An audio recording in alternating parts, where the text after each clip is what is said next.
ಸರ್ಪದ ಅಧಿಷ್ಠಾನದ ಜ್ಞಾನ ಆಗ್ಯದ. ರಜ್ಜು ಉಪಯುಕ್ತ ಚೇತನವನ್ನ ನೋಡುವ ಶಕ್ತಿ ಚಿರಾಭಾಸನಿ ಇಲ್ಲದಕ್ಕ ರಜ್ಜು ಕಾಣ್ತದ. ಆದ್ದರಿಂದ ಈ ಶಕ್ತಿಯನ್ನು ಹೆಚ್ಚು ಮಾಡ್ಕೋ, ನಿನ್ನಲ್ಲಿ ಈ ನೋಡ್ತಕ್ಕಂಥ ಶಕ್ತಿಯನ್ನು ಹೆಚ್ಚು ಮಾಡ್ಕೋ. ಈಗ ನಿನ್ನ ಶಕ್ತಿಯನ್ನು ಹೆಚ್ಚು ಮಾಡಿಕೊಳ್ಳುವುದಂದ್ರೆ ಜೀವನಾಗಿ ನೋಡುವುದನ್ನು ಬಿಟ್ಟು ಬ್ರಹ್ಮನಾಗಿ ನೋಡು. ಜೀವ ಅಂದ್ರ ಅಶಕ್ತ, ಬ್ರಹ್ಮ ಅಂದ್ರ ಬಲವಂತ ಅಥವಾ ಶಕ್ತಿವಂತ ಅಥವಾ ದೊಡ್ಡದು. ಶಕ್ತಿವಂತ ಅಂದ್ರ ಜ್ಞಾನದ ಶಕ್ತಿವಂತ, ಅದೇ ಬ್ರಹ್ಮ ಅಂತ ಹೇಳಿದ ಮೇಲೂ ಶಿಷ್ಯ ಏನಂತಾನಂದ್ರ, ಹೌದ್ರಿ ಗುರುವೇ ಇದೆಲ್ಲ ತಿಳಿತು, ಆದ್ರ ಒಳಗಾದ ಕೂತಾಗಲ್ಲ ಸರ್ಪದ ಜ್ಞಾನ, ಇದು ಹ್ಯಾಂಗ ಹೋಗ್ಬೇಕಲ್ಲ, ಇದಕ್ಕ ಏನ್ ಮಾಡ್ಬೇಕು ಅಂತ. ಅದಕ್ಕ ಸರ್ಪ ಮತ್ತು ಸರ್ಪದ ಜ್ಞಾನ ಎರಡೂ ಒಟ್ಟಿಗೆ ಸೃಷ್ಟಿ ಆಗ್ತವ ಮತ್ತು ಒಟ್ಟಿಗೆ ಎರಡೂ ನಿವೃತ್ತಿ ಅಥವಾ ನಷ್ಟ ಆಗ್ತಾವ. ಇದು ನಿಯಮ ಐತಿ. ಅಂದ್ರೆ ಹೊರಗಿನ ಸರ್ಪ ನಿವೃತ್ತಿ ಆದಾಗ ಒಳಗಿನ ಅದರ ಜ್ಞಾನ ನಿವೃತ್ತಿ ಆಗ್ತದ. ಯಾವಾಗ ಹೊರಗಿನ ಸರ್ಪ ನಿನಗೆ ನಿವೃತ್ತಿ ಅನ್ಸದ, ಅವಾಗ ನಿನ್ನ ಒಳಗಿರ್ತಕ್ಕಂಥ ಆ ಸರ್ಪದ ಜ್ಞಾನವು ಕೂಡ ಅದೇ ಕಾಲಕ್ಕೆ ನಿವೃತ್ತಿ ಆಗ್ತದ. ಇದು ನಿಯಮ ಐತಿ ಅಂತ ಹೇಳ್ತಾರೆ. ಅದಕ್ಕ ಸರ್ಪದ ಜ್ಞಾನದ ನಿವೃತ್ತಿ ಸಂಭವಿಸುವುದಿಲ್ಲ. ಯಾಕಂದ್ರೆ ಹೊರಗ ಸರ್ಪದ ನಿವೃತ್ತಿ ಆದಂತಹದ್ರ ಅನುಭವ ನಿನಗಾಗ್ಯಾರಂದ್ರೆ ಅದರ ಜೊತೆಗೇನೆ ಸರ್ಪಜ್ಞಾನದ ನಿವೃತ್ತಿನೂ ಆಗಿರ್ತದೆ. ಅದಕ್ಕೆ ಅದು ನಿವೃತ್ತಿ ಸಂಭವಿಸುವುದಿಲ್ಲ. ಸರ್ಪದ ಅಧಿಷ್ಠಾನವು ರಜ್ಜು ಅವಚ್ಚಿತ ಚೇತನ ಇರ್ತದ ಮತ್ತು ಜ್ಞಾನದ ಅಧಿಷ್ಠಾನ ಏನದ ಸಾಕ್ಷಿ ಚೇತನ ಆದ. ಅಂದ್ರೆ ನಮ್ಮೊಳಗಿನ ಅಂತಃಕರಣ ಚೇತನವಿರುತ್ತದೆ. ಅಧಿಷ್ಠಾನ ಜ್ಞಾನವಾಗಲಾರದೆ ಕಲ್ಪಿತ ನಿವೃತ್ತಿ ಆಗುವುದಿಲ್ಲ. ಇದನ್ನ ನೀವೇ ಹೇಳಿಕೊಂಡು ಬಂದಿದ್ದೀರಿ. ಆದ್ರೆ ಸಾಕ್ಷಿ ಚೇತನದ ಬಾಣ ನಮಗೆ ಆಗಿಲ್ಲ ಅಂತ. ಹೀಗಾಗಿ ಸಾಕ್ಷಿ ಚೇತನದ ಬಾಣ ಆಗಲಾರ್ದಕ್ಕ ರಜ್ಜುವಿನ ಜ್ಞಾನ ನಮ್ಮೊಳಗ ಏನು ಆಗ್ಯದಲ್ಲ ಅದರ ನಿವೃತ್ತಿ ಆಗಿಲ್ಲ. ಹೀಗಾಗಿ ಈ ಸಾಕ್ಷಿ ಚೇತನ ನಮ್ಮೊಳಗ ಅಜ್ಞಾತವಾಗಿದೆ ಅಂತಾನ ಶಿಷ್ಯ. ಜ್ಞಾತ ಅಂದ್ರ ತಿಳಿದದ್ದು, ಜ್ಞಾನ ಆಗಿದ್ದು. ಅಜ್ಞಾತ ಅಂದ್ರೆ ಕಾಣಲಾರ್ದು, ಕೈಗೆ ಸಿಗಲಾರ್ದು, ತಿಳಿಲಾರ್ದು. ಇದು ಅಜ್ಞಾತವಾಸವಾಗಿದೆ. ಯಾವುದು? ಸಾಕ್ಷಿ ಚೇತನ.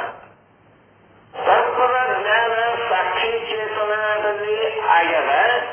ಆ ಸಾಕ್ಷಿ ಚೇತನ ಅಜ್ಞಾತವಾಗಿ ಉಳಿಯುವಾಗ, ಅಧಿಷ್ಠಾನವು ಅಜ್ಞಾತವಾಗಿರುವಾಗ ಕಲ್ಪಿತ ನಿವೃತ್ತಿ ಆಗುವುದಿಲ್ಲ. ನಮಗ ಅಧಿಷ್ಠಾನ ಜ್ಞಾತ ಆಗೇ ಇಲ್ಲ ಅಂದಮೇಲ ಸರ್ಪದ ಜ್ಞಾನದ ನಿವೃತ್ತಿ ಹ್ಯಾಂಗಾಗ್ತದ? ಮತ್ತೇನಂದ್ರ ಜ್ಞಾತ ಅಧಿಷ್ಠಾನದಿಂದಲೇ ಕಲ್ಪಿತ ನಿವೃತ್ತಿ ಆಗುತ್ತದೆ. ಹೀಗಾಗಿ ನಿಮ್ಮೊಳಗಿನ ಸಾಕ್ಷಿ ಚೇತನ ಆಗಿಲ್ಲ. ಅದಕ್ಕ ಸರ್ಪದ ಜ್ಞಾನದ ನಿವೃತ್ತಿಯಾಗಿಲ್ಲ.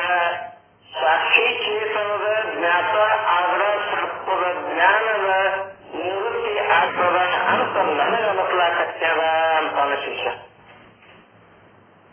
ಆದ್ದರಿಂದ ಹೊರಗಿನ ರಜ್ಜುವಿನ ಜ್ಞಾನದಿಂದ ಸರ್ಪದ ಜ್ಞಾನ ನಿವೃತ್ತಿ ಆಗುವುದಿಲ್ಲ. ಆದ್ದರಿಂದ ನಮ್ಮೊಳಗಿನ ಸಾಕ್ಷಿ ಚೇತನದ ಜ್ಞಾನ ಆಗಬೇಕು. ಅಂದಾಗ ಗುರುಗಳು ಹೇಳ್ತಾರ, ರಜ್ಜು ಉಪಯುಕ್ತ ಚೇತನ ಬ್ಯಾರೆ ಅಲ್ಲ, ಸಾಕ್ಷಿ ಚೇತನ ಬ್ಯಾರೆ ಅಲ್ಲ. ಒಂದೇ ವಸ್ತು ಎರಡು ಭಾಗ ಆಗ್ಯದ. ಹ್ಯಾಂಗಂದ್ರ ಒಂದು ಖಾನಾವಳಿಯೊಳಗ ಒಂದೇ ಸಿಂಟೆಕ್ಸ್ ನಿಂದ ಬರುವಂತಹ ನೀರ ಎರಡು ಭಾಗವಾಗಿ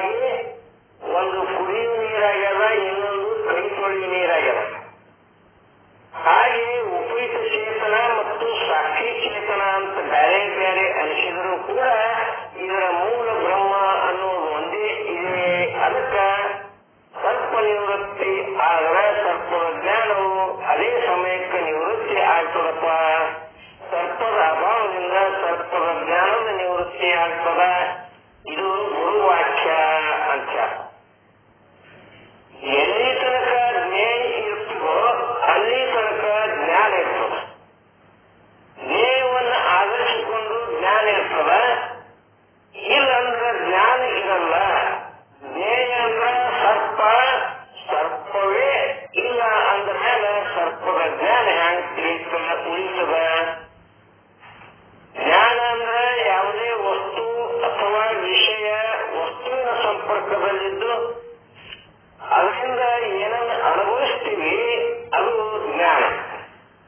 ಜ್ಞಾನ ಅಂದ್ರೆ ಎದಕ್ಕಂತಾರಂದ್ರ ಯಾವುದೇ ವಸ್ತುವನ್ನ ಅಥವಾ ವಿಷಯ ವಸ್ತುವನ್ನ ಅದರ ಸಂಪರ್ಕದೊಳಗೆ ಇದ್ದು ಅದರಿಂದ ಏನನ್ನು ನಾವು ಅನುಭವಿಸ್ತೀವಲ್ಲ ಅದಕ್ಕೆ ಜ್ಞಾನ ಅಂತಾರ. ಉದಾಹರಣೆಗೆ ಮಲ್ಲಿ ಹೂವಿನ ಸಂಪರ್ಕದೊಳಗೆ ಇದ್ದಾಗ ಆ ಹೂವಿನ ಪರಿಮಳ, ಮೃದುತ್ವ, ಸೌಂದರ್ಯತ್ವ ಏನು ಅನುಭವಿಸ್ತೀವಲ್ಲ ಅದು ಹೂವಿನ ಜ್ಞಾನ. ಯಾವಾಗ ವಿಷಯ ಇಲ್ಲ ಅಂದ್ರೆ ಇಂದ್ರಿಯಕ್ಕೆ ಕೆಲಸ ಇಲ್ಲ. ಹೂ ಇಲ್ಲಂದ್ರ ರೂಪನೂ ಇಲ್ಲ, ಗಂಧನೂ ಇಲ್ಲ, ಸ್ಪರ್ಶಗಳೆಂಬ ಇಂದ್ರಿಯಗಳಿಗೆ ಕೆಲಸ ಇಲ್ಲ. ಆದ್ರೆ ಅನುಭವಿಸಿದ ಆ ಅನುಭವ ನಮ್ಮೊಳಗ ಸಂಗ್ರಹ ಆಗಿರ್ತದ. ಆ ವಿಷಯ ವಿಯೋಗ ಆಯ್ತಂದ್ರ ಅನುಭವಿಸಿದ ಅನುಭವ ಏನಾಗ್ತದ? ಸ್ಮೃತಿ ಜ್ಞಾನವಾಗಿ ಉಳಿತದ ಮನಸ್ಸಿನ. ಇಂದ್ರಿಯ ಮತ್ತು ವಿಷಯಗಳ ಸಂಪರ್ಕದಲ್ಲಿದ್ದಾಗ ಆಗುವುದೇ ನಿಜ ಜ್ಞಾನ. ಆದ್ದರಿಂದ ಇಲ್ಲಿ ತಿಳಿಯಬೇಕಾದ ಏನಂದ್ರ ಸರ್ಪವೇ ಇಲ್ಲದಾಗ ಸರ್ಪ ಜ್ಞಾನ ಇರಲಾರದ್ದು.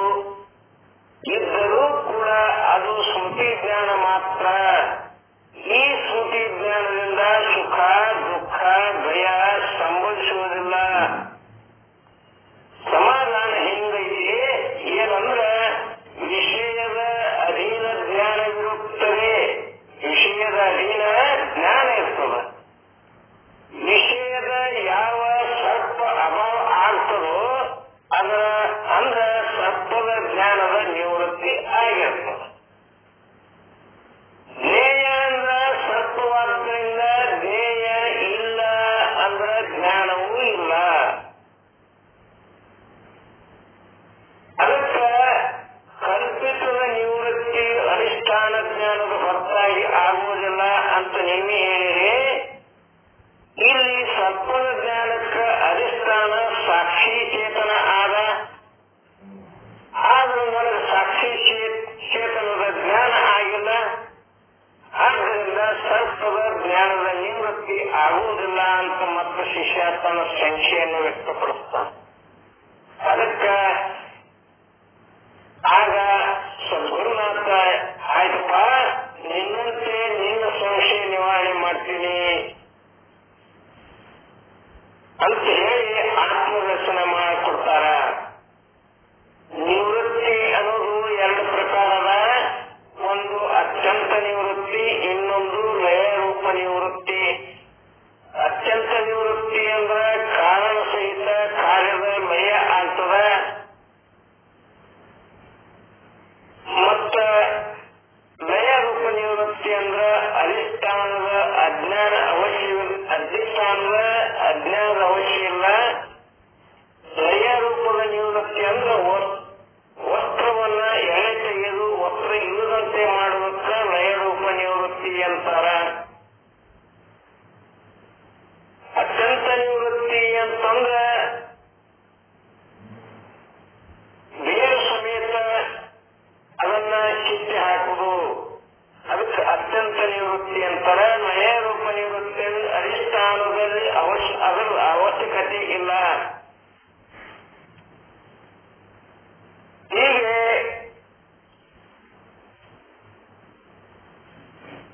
ಒಂದು ವಸ್ತ್ರ ಐತಿ. ಆ ವಸ್ತ್ರ ಕಾರ್ಯ ಅದರ ಎಳೆ ನೂಲು ಕಾರಣ ಆಗ್ತದ. ವಸ್ತ್ರಕ್ಕೆ ಅದರ ಎಳೆ ಏನಲ್ಲ ನೂಲ ಅದು ಕಾರಣ ಆಗ್ತದ. ಎಲ್ಲಾ ಎಳೆಗಳನ್ನ ಬಿಡಿಸಿ ಬಿಡಿಬಿಡಿಯಾಗಿ ಹೊರಗೆ ತಂದಾಗ ವಸ್ತ್ರ ಅಂತಕ್ಕಂಥ ಕಾರ್ಯ ನಿವೃತ್ತಿ ಆಗ್ತದ. ಇಲ್ಲಿ ಕಾರಣ ಅಂದ್ರೆ ಎಳೆ. ಹಾಗೆ ಅದು ಎಳೆ ಹಾಗೆ ಉಳಿತದ. ಒಂದು ವಸ್ತ್ರದ ಎಳೆಗಳನ್ನೆಲ್ಲ ಒಂದೊಂದೇ ಆಗಿ ನಾವು ಹೊರಗೆ ತೆಗೆದಾಗ ಅಲ್ಲಿ ವಸ್ತ್ರ ನಿವೃತ್ತಿ ಆಗ್ತದ, ಅಂದ್ರೆ ಕಾರ್ಯ ನಿವೃತ್ತಿ ಆಗ್ತದ. ಆದ್ರೆ ಎಳೆ ಮಾತ್ರ ಹಂಗ ಉಳಿತದ. ಅದು ಕಾರಣ, ಎಳೆ ಅಂತಕ್ಕಂಥದ್ದು ಕಾರಣ, ಅದು ಹಾಗೆ ಉಳಿತದ. ಆ ಎಳೆಯಿಂದ ಮತ್ತೆ ವಸ್ತ್ರ ಮಾಡ್ಲಿಕ್ಕೆ ಬರ್ತದ, ಕಾರಣದಿಂದ ಮತ್ತೆ ಕಾರ್ಯ ಸೃಷ್ಟಿ ಆಗ್ತದ. ಇದು ಲಯ ರೂಪ ನಿವೃತ್ತಿ. ಇನ್ನೊಮ್ಮೆ ಆ ಎಳೆಗಳಿಂದ ವಸ್ತು ಮಾಡ್ಲಿಕ್ಕೆ ಬರ್ತದ. ಹಂಗಂದ್ರ ಪಟ ಮಾಡ್ಲಿಕ್ಕ ಬರ್ತೈತಿ, ಅಂದ್ರೆ ವಸ್ತ್ರವನ್ನು ಮಾಡ್ಲಿಕ್ಕೆ ಬರ್ತದ. ಗಿಡದ ಕಾರ್ಯ, ಗಿಡದ ಹೂವು, ಕಾಯಿ ಎಲ್ಲ ಸಂಗೆ ಏನಂದ್ರೆ ಕಳೆದ ಅದು ಲಯರೂಪ ನಿವೃತ್ತಿ. ಬೇರು ಸಮೇತ ಕಿತ್ತಿದ ಅತ್ಯಂತ ನಿವೃತ್ತಿ ಆಗ್ತದ. ಅಧಿಷ್ಠಾನದ ಆಶ್ರಯವಾಗಿರುವಂತ ಅಜ್ಞಾನವು ಕಲ್ಪಿತ ವಸ್ತುಗಳಿಗೆ ಕಾರಣವಾಗಿರುತ್ತದೆ. ಅದು ರಜ್ಜು ಅವಿಚ್ಛಿನ್ನ ಚೇತನ ಅಂತರ. ಮೋಕ್ಷವಾದರೆ ಪುನರ್ಜನ್ಮವಿಲ್ಲ, ಮರಣವಾದರೆ ಪುನರ್ಜನ್ಮವಿದೆ. ಕಟ್ಟಿ ಸುತ್ತ ಕರ್ಮವೆಂಬಂತ ಇದ್ದಲ್ಲಿ ಉಳಿತದ.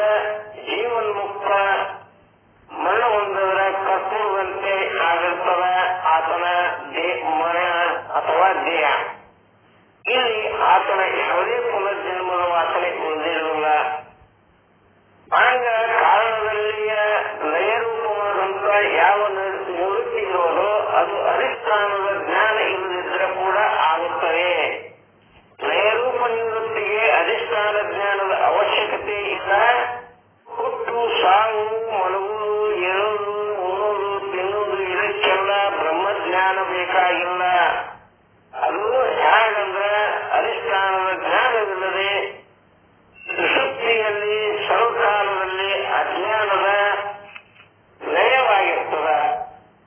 ನಿದ್ರೆಯಲ್ಲಿದ್ದಾಗ ಪ್ರಪಂಚದ ವ್ಯವಹಾರ ಎಲ್ಲ ಏನಾಗಿರ್ತದ, ಅಜ್ಞಾನದಲ್ಲಿ ಲಯ ಆಗಿರ್ತದ. ಅದೇ ರೀತಿ ಪ್ರಳಯವಾದಾಗ ಜಗತ್ತು ಲಯವಾಗ್ತದ. ಮತ್ತೆ ಯಾವಾಗ ಈಶ್ವರ ಆದೇಶ ಮಾಡ್ತಾನ ಆಯಾ ಮತ್ತೆ ಲೋಕ ಸೃಷ್ಟಿ ಮಾಡ್ಲಾಕ ಹತ್ತಾನ. ಈ ರೀತಿಯಾಗಿ ಪ್ರಳಯ ಕಾಲದಲ್ಲಿ ಮತ್ತು ಸುಷುಪ್ತಿಯಲ್ಲಿ ಪದಾರ್ಥಗಳು ಲಯ ಆಗ್ತವ. ಕಾಲದಲ್ಲಿ ಕಾರಣದ ಲಯ ಆಗುತ್ತದೆ. ಕೊನೆಗೆ ಚೆನ್ನಾಗಿ ನಿದ್ದೆ ಹತ್ತಬೇಕಂದ್ರ ಅಂದಿನ ಲೋಕದ ಫಲಗಳು ಸಂಪೂರ್ಣ ಮುಗಿಸಿರಬೇಕು. ಅಂದ್ರೆ ನಿದ್ರೆಗೆ ಜಾರಿದ ತಕ್ಷಣ ನಿದ್ರೆ ಹತ್ತದ. ಅವತ್ತಿನ ಫಲಗಳನ್ನ ಅನುಭವಿಸದೆ ಓದಿದ್ರ ಒಂದು ಇನ್ನೂ ಭೋಗ ಫಲ ಇನ್ನೂ ಓದಿದ್ರ ಮತ್ತೆ ಎತ್ತರ ಆಗ್ತದ, ನೋವು ಕೊಡ್ತಾರ. ಈ ಜಗತ್ತಿನ ಜೀವಿಗಳ ಎಲ್ಲಾ ಭೋಗ ಅನುಭವಿಸಿದ್ರ ಜಗತ್ತೇನಾಗ್ತದ, ಪ್ರಳಯ ಆಗ್ತದ. ಅಂತಿಗೆ ನಿನ್ನೆ ಗುರುಗಳು ಈ ಒಂದು ವಿಷಯವನ್ನ ಉಪದೇಶ ಮಾಡುತ್ತಾ ಮುಕ್ತಾಯ ಮಾಡಿದ್ದಾರೆ ಎಂದು ಹೇಳುವುದರೊಂದಿಗೆ ಈ ಪ್ರಾಸ್ತಾವಿಕ ನುಡಿಗಳನ್ನ ಸದ್ಗುರುವಿನ ಪಾದಕ್ಕೆ ಅರ್ಪಿಸಿ ಈ ಪ್ರಾಸ್ತಾವಿಕ ನುಡಿಗೆ ವಿರಾಮವನ್ನು ಹೇಳ್ತೀನಿ. ಓಂ ಶಾಂತಿ ಶಾಂತಿ ಶಾಂತಿ.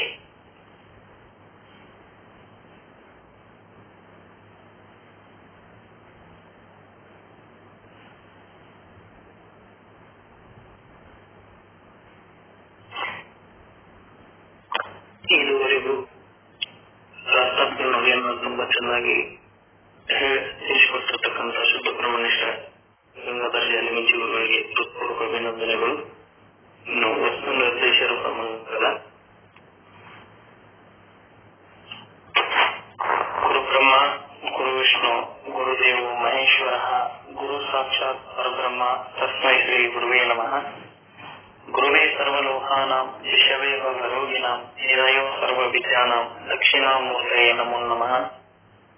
ಈಶಾನ್ಯಂ ಸರ್ವ ವಿದ್ಯಾನಾಂ ಈಶ್ವರಂ ಸರ್ವದೇಹಿನಾಂ ಬ್ರಹ್ಮಾಧಿಪತಿ ಬ್ರಹ್ಮನೋಧಿಪತಿ ಬ್ರಹ್ಮಭಗವಾನ್ ಸಾಕ್ಷಾತ್ ಸದಾಶಿವ. ಪ್ರಾತಸ್ಮರಣೀಯರಾಗಿರ್ತಕ್ಕಂಥ ಪಂಡಿತ್ ಪೀತಾಂಬರ್ಜಿಯವರನ್ನು ಹಾಗೂ ಸ್ವಾಮಿ ನಿಶ್ಚಲರಾಶಿಯವರನ್ನು ಮೊದಲು ಮಾಡಿಕೊಂಡು ಈ ಪೀಠದ ಕರ್ತವಾಗಿರ್ತಕ್ಕಂಥ ಶರಣಸ್ವ ಸ್ವಾಮೀಜಿಯವರಲ್ಲಿ ತನ್ನ ಪ್ರಣಾಮಗಳನ್ನು ಸಲ್ಲಿಸುತ್ತಾ ಹಾಗೂ ಈ ಪೀಠದಲ್ಲಿ ಆಸೀನರಾಗಿರ್ತಕ್ಕಂಥ ಎಲ್ಲ ಗುರುಗಳಿಗೂ ಶಿರಸಾಷ್ಟಾಂಗ ನಮಸ್ಕಾರ ಸಲ್ಲಿಸುತ್ತಾ ಅಥವಾ ದೋಹಾದ ಪ್ರಾರ್ಥನೆ. ವಸ್ತು ನಿರ್ದೇಶಕ ಮಂಗಲ. ಜೋ ಸುಖ ನಿತ್ಯ प्रकाश विभो नाम रूप आधार मति न लकै जिहि मति लकै सो मैं शुद्ध अपार अब्धि अपार स्वरूप मम लहरि विष्णु महेश विधि रवि चंदा वरुण यम शक्ति गणेश गणेश जाकपाल सर्वज्ञ को यथारथ मुनि ध्यान ताको होत उपाधि से होमे मिथ्याभान ऐसी ही जाने बिन जगत मन हो जेवरि साम न कहे बुझग जग जील है सो हम आपे आप बोध चाहि जाको सुकृति भजत राम निष्काम सुमेरो है आत्मा काको करो प्रणाम सुमेरो है आत्मा काको करो प्रणाम जो सुख नित्य प्रकाश विभो नाम रूप आधार मति न लकै जिहि मति लकै सो मैं शुद्ध अपार सो मैं शुद्ध अपार सो मैं शुद्ध अपार। पंडित पीताम्बर जी महाराज की जय। साधु निश्चलदास जी महाराज की जय। शरणबसव स्वामी जी महाराज की जय। जय मंगलम जय नमो पार्वती ಪದ ಶಿವ ಮಹಾದೇವ। ಎಲ್ಲರಿಗೂ ಶರಣಾರ್ಥಿಗಳು। ಇನ್ನು ಪರಮ ಪೂಜ್ಯರು ಹಾಗೂ ಶುದ್ಧ ಬ್ರಹ್ಮನಿಷ್ಠ ಸದ್ಗುರುಗಳಾಗಿರ್ತಕ್ಕಂಥ ಶ್ರೋತ್ರಿಯ ಬ್ರಹ್ಮನಿಷ್ಠ ಸದ್ಗುರುಗಳಾಗಿರ್ತಕ್ಕಂಥ ಶರಣಬಸವ ಸ್ವಾಮೀಜಿಯವರು ನಮಗೆಲ್ಲ ವೇದ ಸಮ್ಮತವಾದ ಮೋಕ್ಷದ ವಿಚಾರವನ್ನು ತಿಳಿಸಿಕೊಡ್ಬೇಕಂತ ಕೇಳ್ಕೊತಾ ಇದ್ದೀನಿ. ನಾವೆಲ್ಲರೂ ಆಲಿಸೋಣ.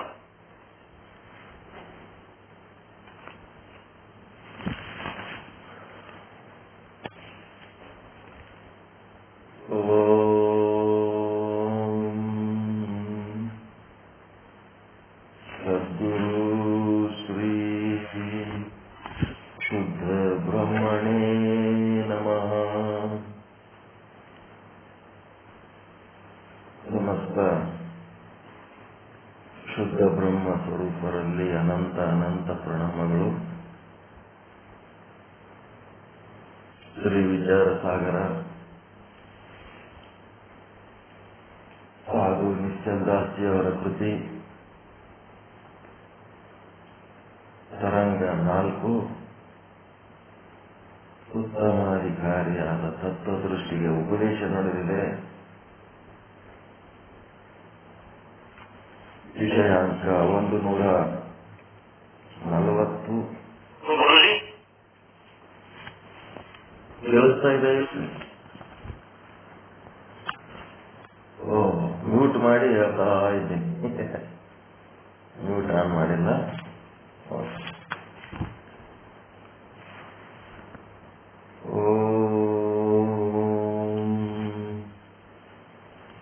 ಸದ್ಗುರು ಶ್ರೀ ಶುದ್ಧ ಬ್ರಹ್ಮಣೇ ನಮಃ. ಸಮಸ್ತ ಶುದ್ಧ ಬ್ರಹ್ಮ ಸ್ವರೂಪರಲ್ಲಿ ಅನಂತ ಅನಂತ ಪ್ರಣಾಮಗಳು. ಶ್ರೀ ವಿಚಾರ ಸಾಗರ ಹಾಗೂ ನಿಶ್ಚಲದಾಸಿಯವರ ಕೃತಿ 4ನೇ ತರಂಗ ಉತ್ತಮಾಧಿಕಾರಿ ತತ್ವದೃಷ್ಟಿಗೆ ಉಪದೇಶ 140ನೇ ವಿಷಯಾಂಕ ಶಿಷ್ಯನ ಶಂಕೆ ಏನಿದೆ ಅಂದ್ರೆ ಸರ್ಪದ ನಿವೃತ್ತಿ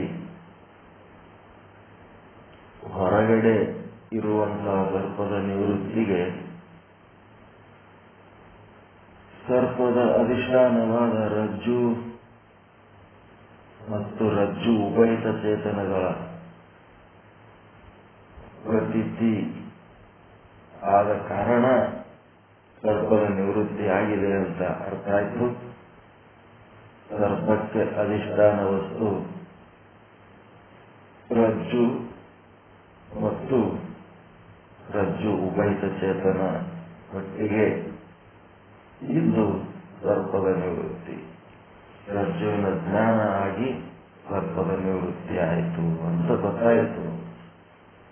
ಆದರೆ ಸರ್ಪದ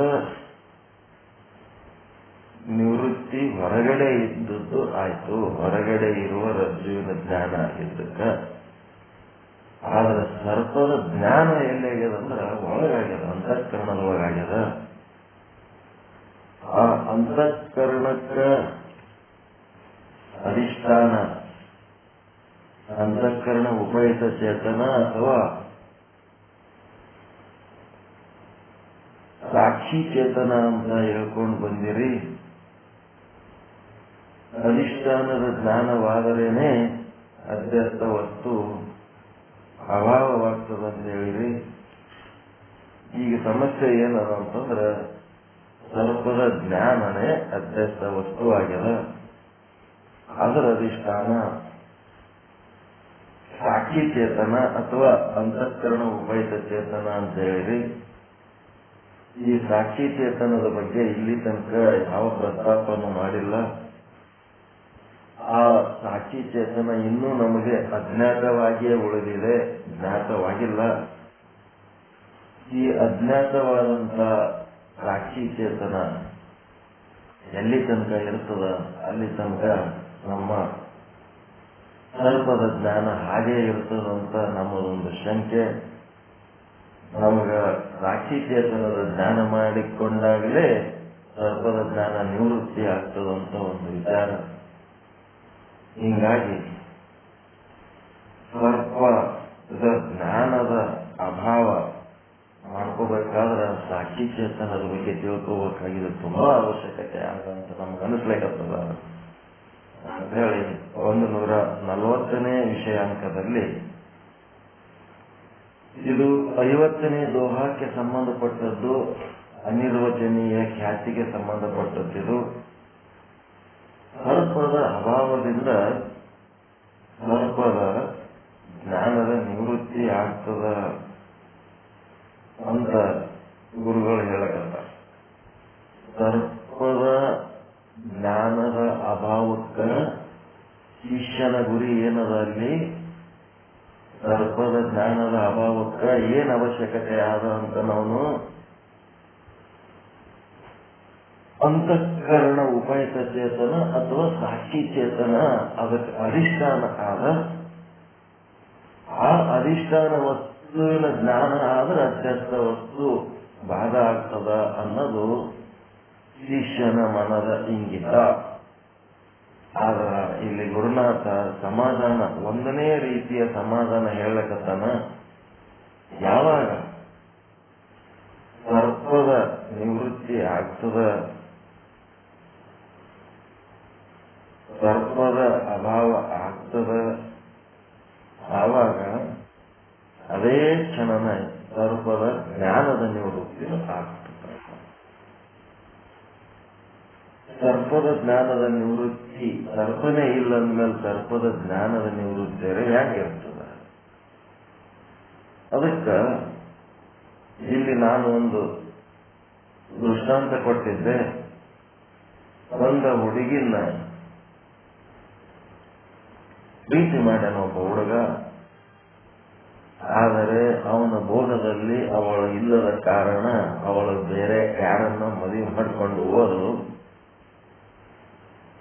ಈಗ ಅವನಲ್ಲಿ ಅವಳ ಬಗ್ಗೆ ಇರುವ ಭಾವನೆಗಳು ಏನದವ, ಅವು ಸರ್ಪದ ನಿವೃತ್ತಿ ಆದ್ಮೇಲೆ ಸರ್ಪದ ಜ್ಞಾನನೂ ನಿವೃತ್ತಿ ಆಗ್ತದಂತ ಹೇಳಿದಂಗ, ಇಲ್ಲ ಆ ಹುಡುಗಿ ಇವನಿಗೆ ಸಿಗಂಗಿಲ್ಲ ಮತ್ತೊಂದು ಮದುವೆ ಮಾಡ್ಕೊಂಡು ಹೋಗ್ಯಾಳಂತ ಗೊತ್ತಾದ್ಮೇಲೆ ಅವಳ ಬಗ್ಗೆ ಇರುವ ಭಾವನೆಗಳು ಹಂಗೆ ಉಳಿದಿರ್ತಾವಲ್ಲ ಅಂತ ಒಂದು ಪ್ರಶ್ನೆ ಬಂದಿತ್ತು. ಅದನ್ನ ನೀವು ಸರಿಯಾಗಿ ಅನಲೈಸ್ ಮಾಡಿ ನಿಮ್ಲಿಂದ ಒಂದು ಉತ್ತರ ಸಿಗುತ್ತದ ಅಂದ್ಕೊಂಡಿದ್ದೆ. ಸಾಯ ತನಕ ಅವಳ ಬಗ್ಗೆ ಒಂದು ಫೀಲಿಂಗ್ ಅವನೊಳಗೆ ಇರ್ತದ ಅಂತ ಹೇಳಿದ್ರಿ. ಆದ್ರೆ ಆ ಫೀಲಿಂಗ್ ಏನದ ಸರ್, ಆಕೆದು ಜ್ಞಾನ ಅಲ್ಲದು. ಆಕೆದು ಏನದ ಸ್ಮೃತಿ ಜ್ಞಾನ, ವಿಷಯ ಜ್ಞಾನ ಅಲ್ಲದು. ಅವನ ಫೀಲಿಂಗ್ನಾಗ ಇರೋದು ಯಾವುದು? ಸ್ಮೃತಿ ಜ್ಞಾನನೋ ವಿಷಯ ಜ್ಞಾನನೋ? ಇವನಿಗೆ ಅವಳು ಸಿಗುವ ತನಕ ಸಿಕ್ಕಾಗ ಅದು ವಿಷಯ ಜ್ಞಾನ. ಸಿಗಂಗಿಲ್ಲ ಅಂತ ಗೊತ್ತಾದ್ಮೇಲೆ ಅವಳ ಬಗ್ಗೆ ಫೀಲಿಂಗ್ ಏನ್ ಇಟ್ಕೊಂಡಿರ್ತಾನಲ್ಲ, ಅದು ವಿಷಯ ಜ್ಞಾನನ ಸ್ಮೃತಿ ಜ್ಞಾನ? ಮರಿ ಮಾಡ್ಕೊಂಡು ಹೋಗ್ಬಿಟ್ಟ. ಎಂತ ಜ್ಞಾನ? ಸ್ಮೃತಿ ಜ್ಞಾನ.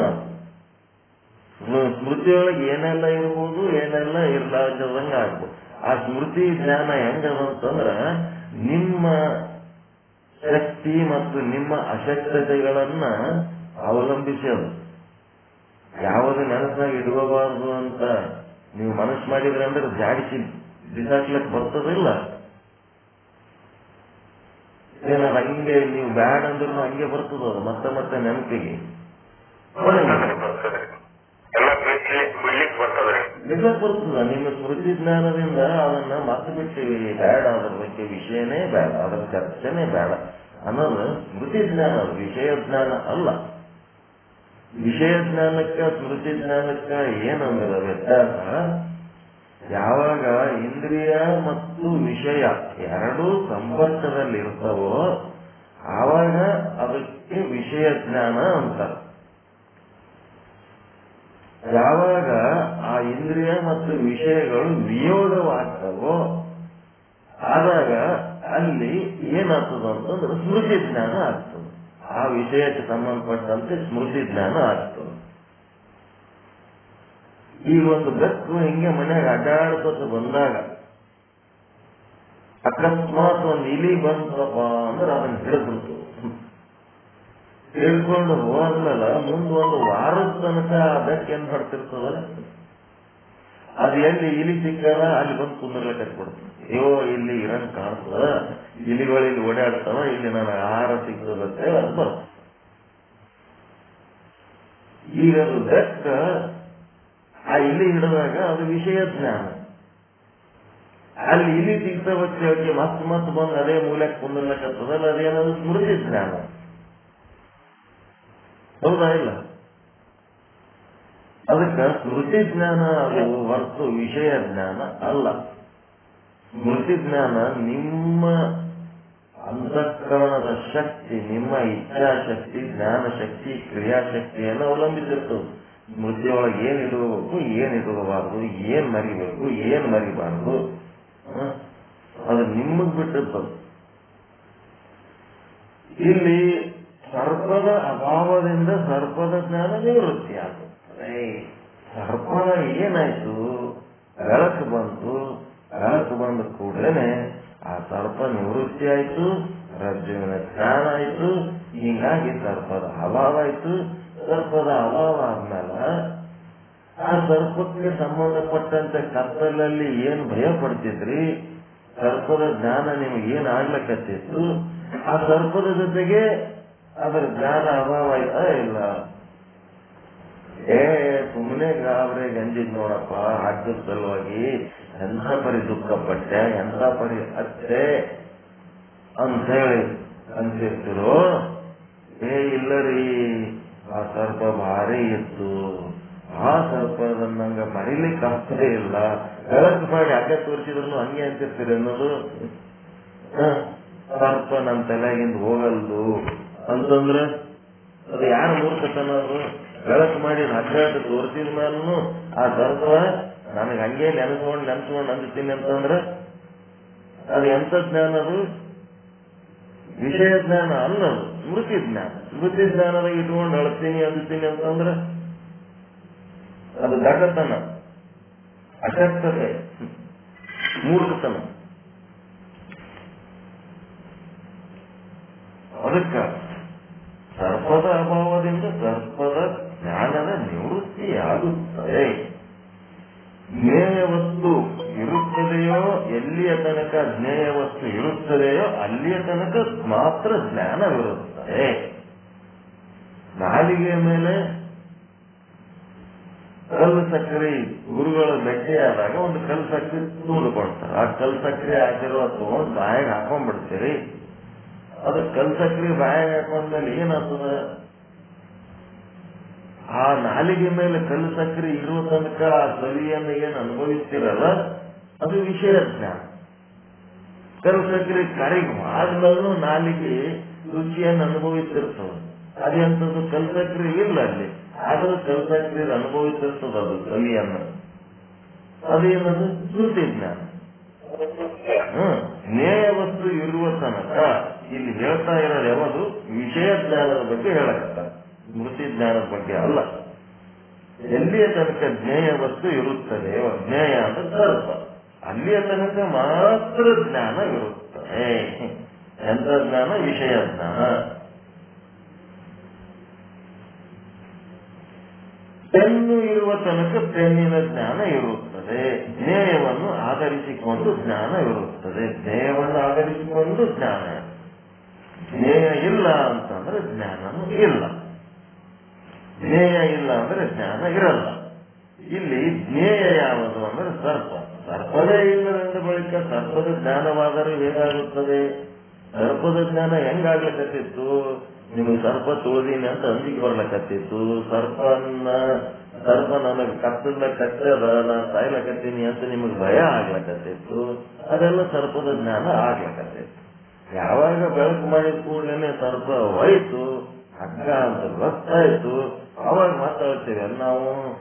ಒಂದ್ ವೇಳೆ ಹತ್ತರೆ ಅದು ಸ್ಮೃತಿ ಜ್ಞಾನವೇ ಹೊರತು ಸರ್ಪದ ಜ್ಞಾನ ಇಲ್ಲ. ಸರ್ಪ ಇರೋ ತನಕ ನಿಮ್ಗೇನು ಅನುಭವ ಆಗ್ಯದ ಅಷ್ಟೇ ಸರ್ಪದ ಜ್ಞಾನ. ಸರ್ಪ ಆದ್ಮೇಲೆ ನೀವು ಏನಾರೆ ಆ ಸರ್ಪವನ್ನು ನೆನೆಸ್ಕೊಂಡು ಹತ್ರಿ ಅಂತಂದ್ರೆ ಅದು ಸ್ಮೃತಿ ಜ್ಞಾನ. ಇದನ್ನು ಸರಿಯಾಗಿ ತಿಳ್ಕೋಬೇಕು. ಸ್ಮೃತಿ ಜ್ಞಾನ, ವಿಷಯ ಜ್ಞಾನ ಬಿಡಿಸಿ ತಿಳ್ಕೋಬೇಕಿರೋದು.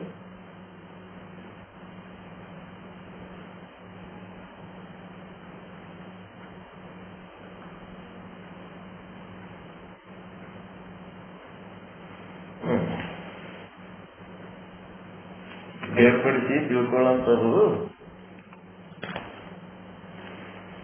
ಕೌಶಲ್ಯ ಕಲಿಸಲಿಕ್ಕೆ ಈ ರೀತಿ ಹೇಳಕತ್ತ. ಸಮಾಧಾನ ಹೀಗೆ ಇರುತ್ತದೆ. ವಿಷಯದ ಅಧೀನ ಜ್ಞಾನವಿರುತ್ತದೆ. ವಿಷಯದ ಯಾವ ಸರ್ಪವಿರುವುದೋ ಅದರ ನಿವೃತ್ತಿ ಆಗುತ್ತಲೇ ವಿಷಯದ ಅಭಾವವಾಗುವುದರಿಂದ ಸರ್ಪದ ಜ್ಞಾನವು ನಿವೃತ್ತಿ ಆಗುತ್ತದೆ. ವಿಷಯದ ಜ್ಞಾನನೇ ಬೇರೆ, ಸ್ಮೃತಿ ಜ್ಞಾನನೇ ಬೇರೆ. ನಿಮ್ಗೆ ಅದ್ರ ಸ್ಮೃತಿ ಇರ್ಬೋದು.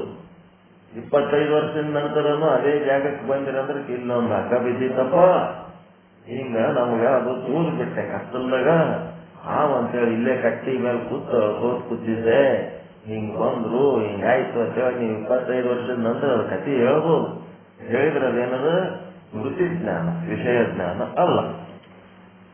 ಅದಕ್ಕೆ ಈಗ ರಜ್ಜುವಿನ ಜ್ಞಾನವಾದ ಕಾರಣ ಸರ್ಪವಂತೂ ನಿವೃತ್ತಿ ಆಗಿದೆಯಲ್ಲ, ಸರ್ಪವೇ ಇಲ್ಲವೆಂದ ಮೇಲೆ ಸರ್ಪದ ಜ್ಞಾನವಾದರೂ ಎಲ್ಲಿ ಇರಲಿಕ್ಕೆ ಸಾಧ್ಯ?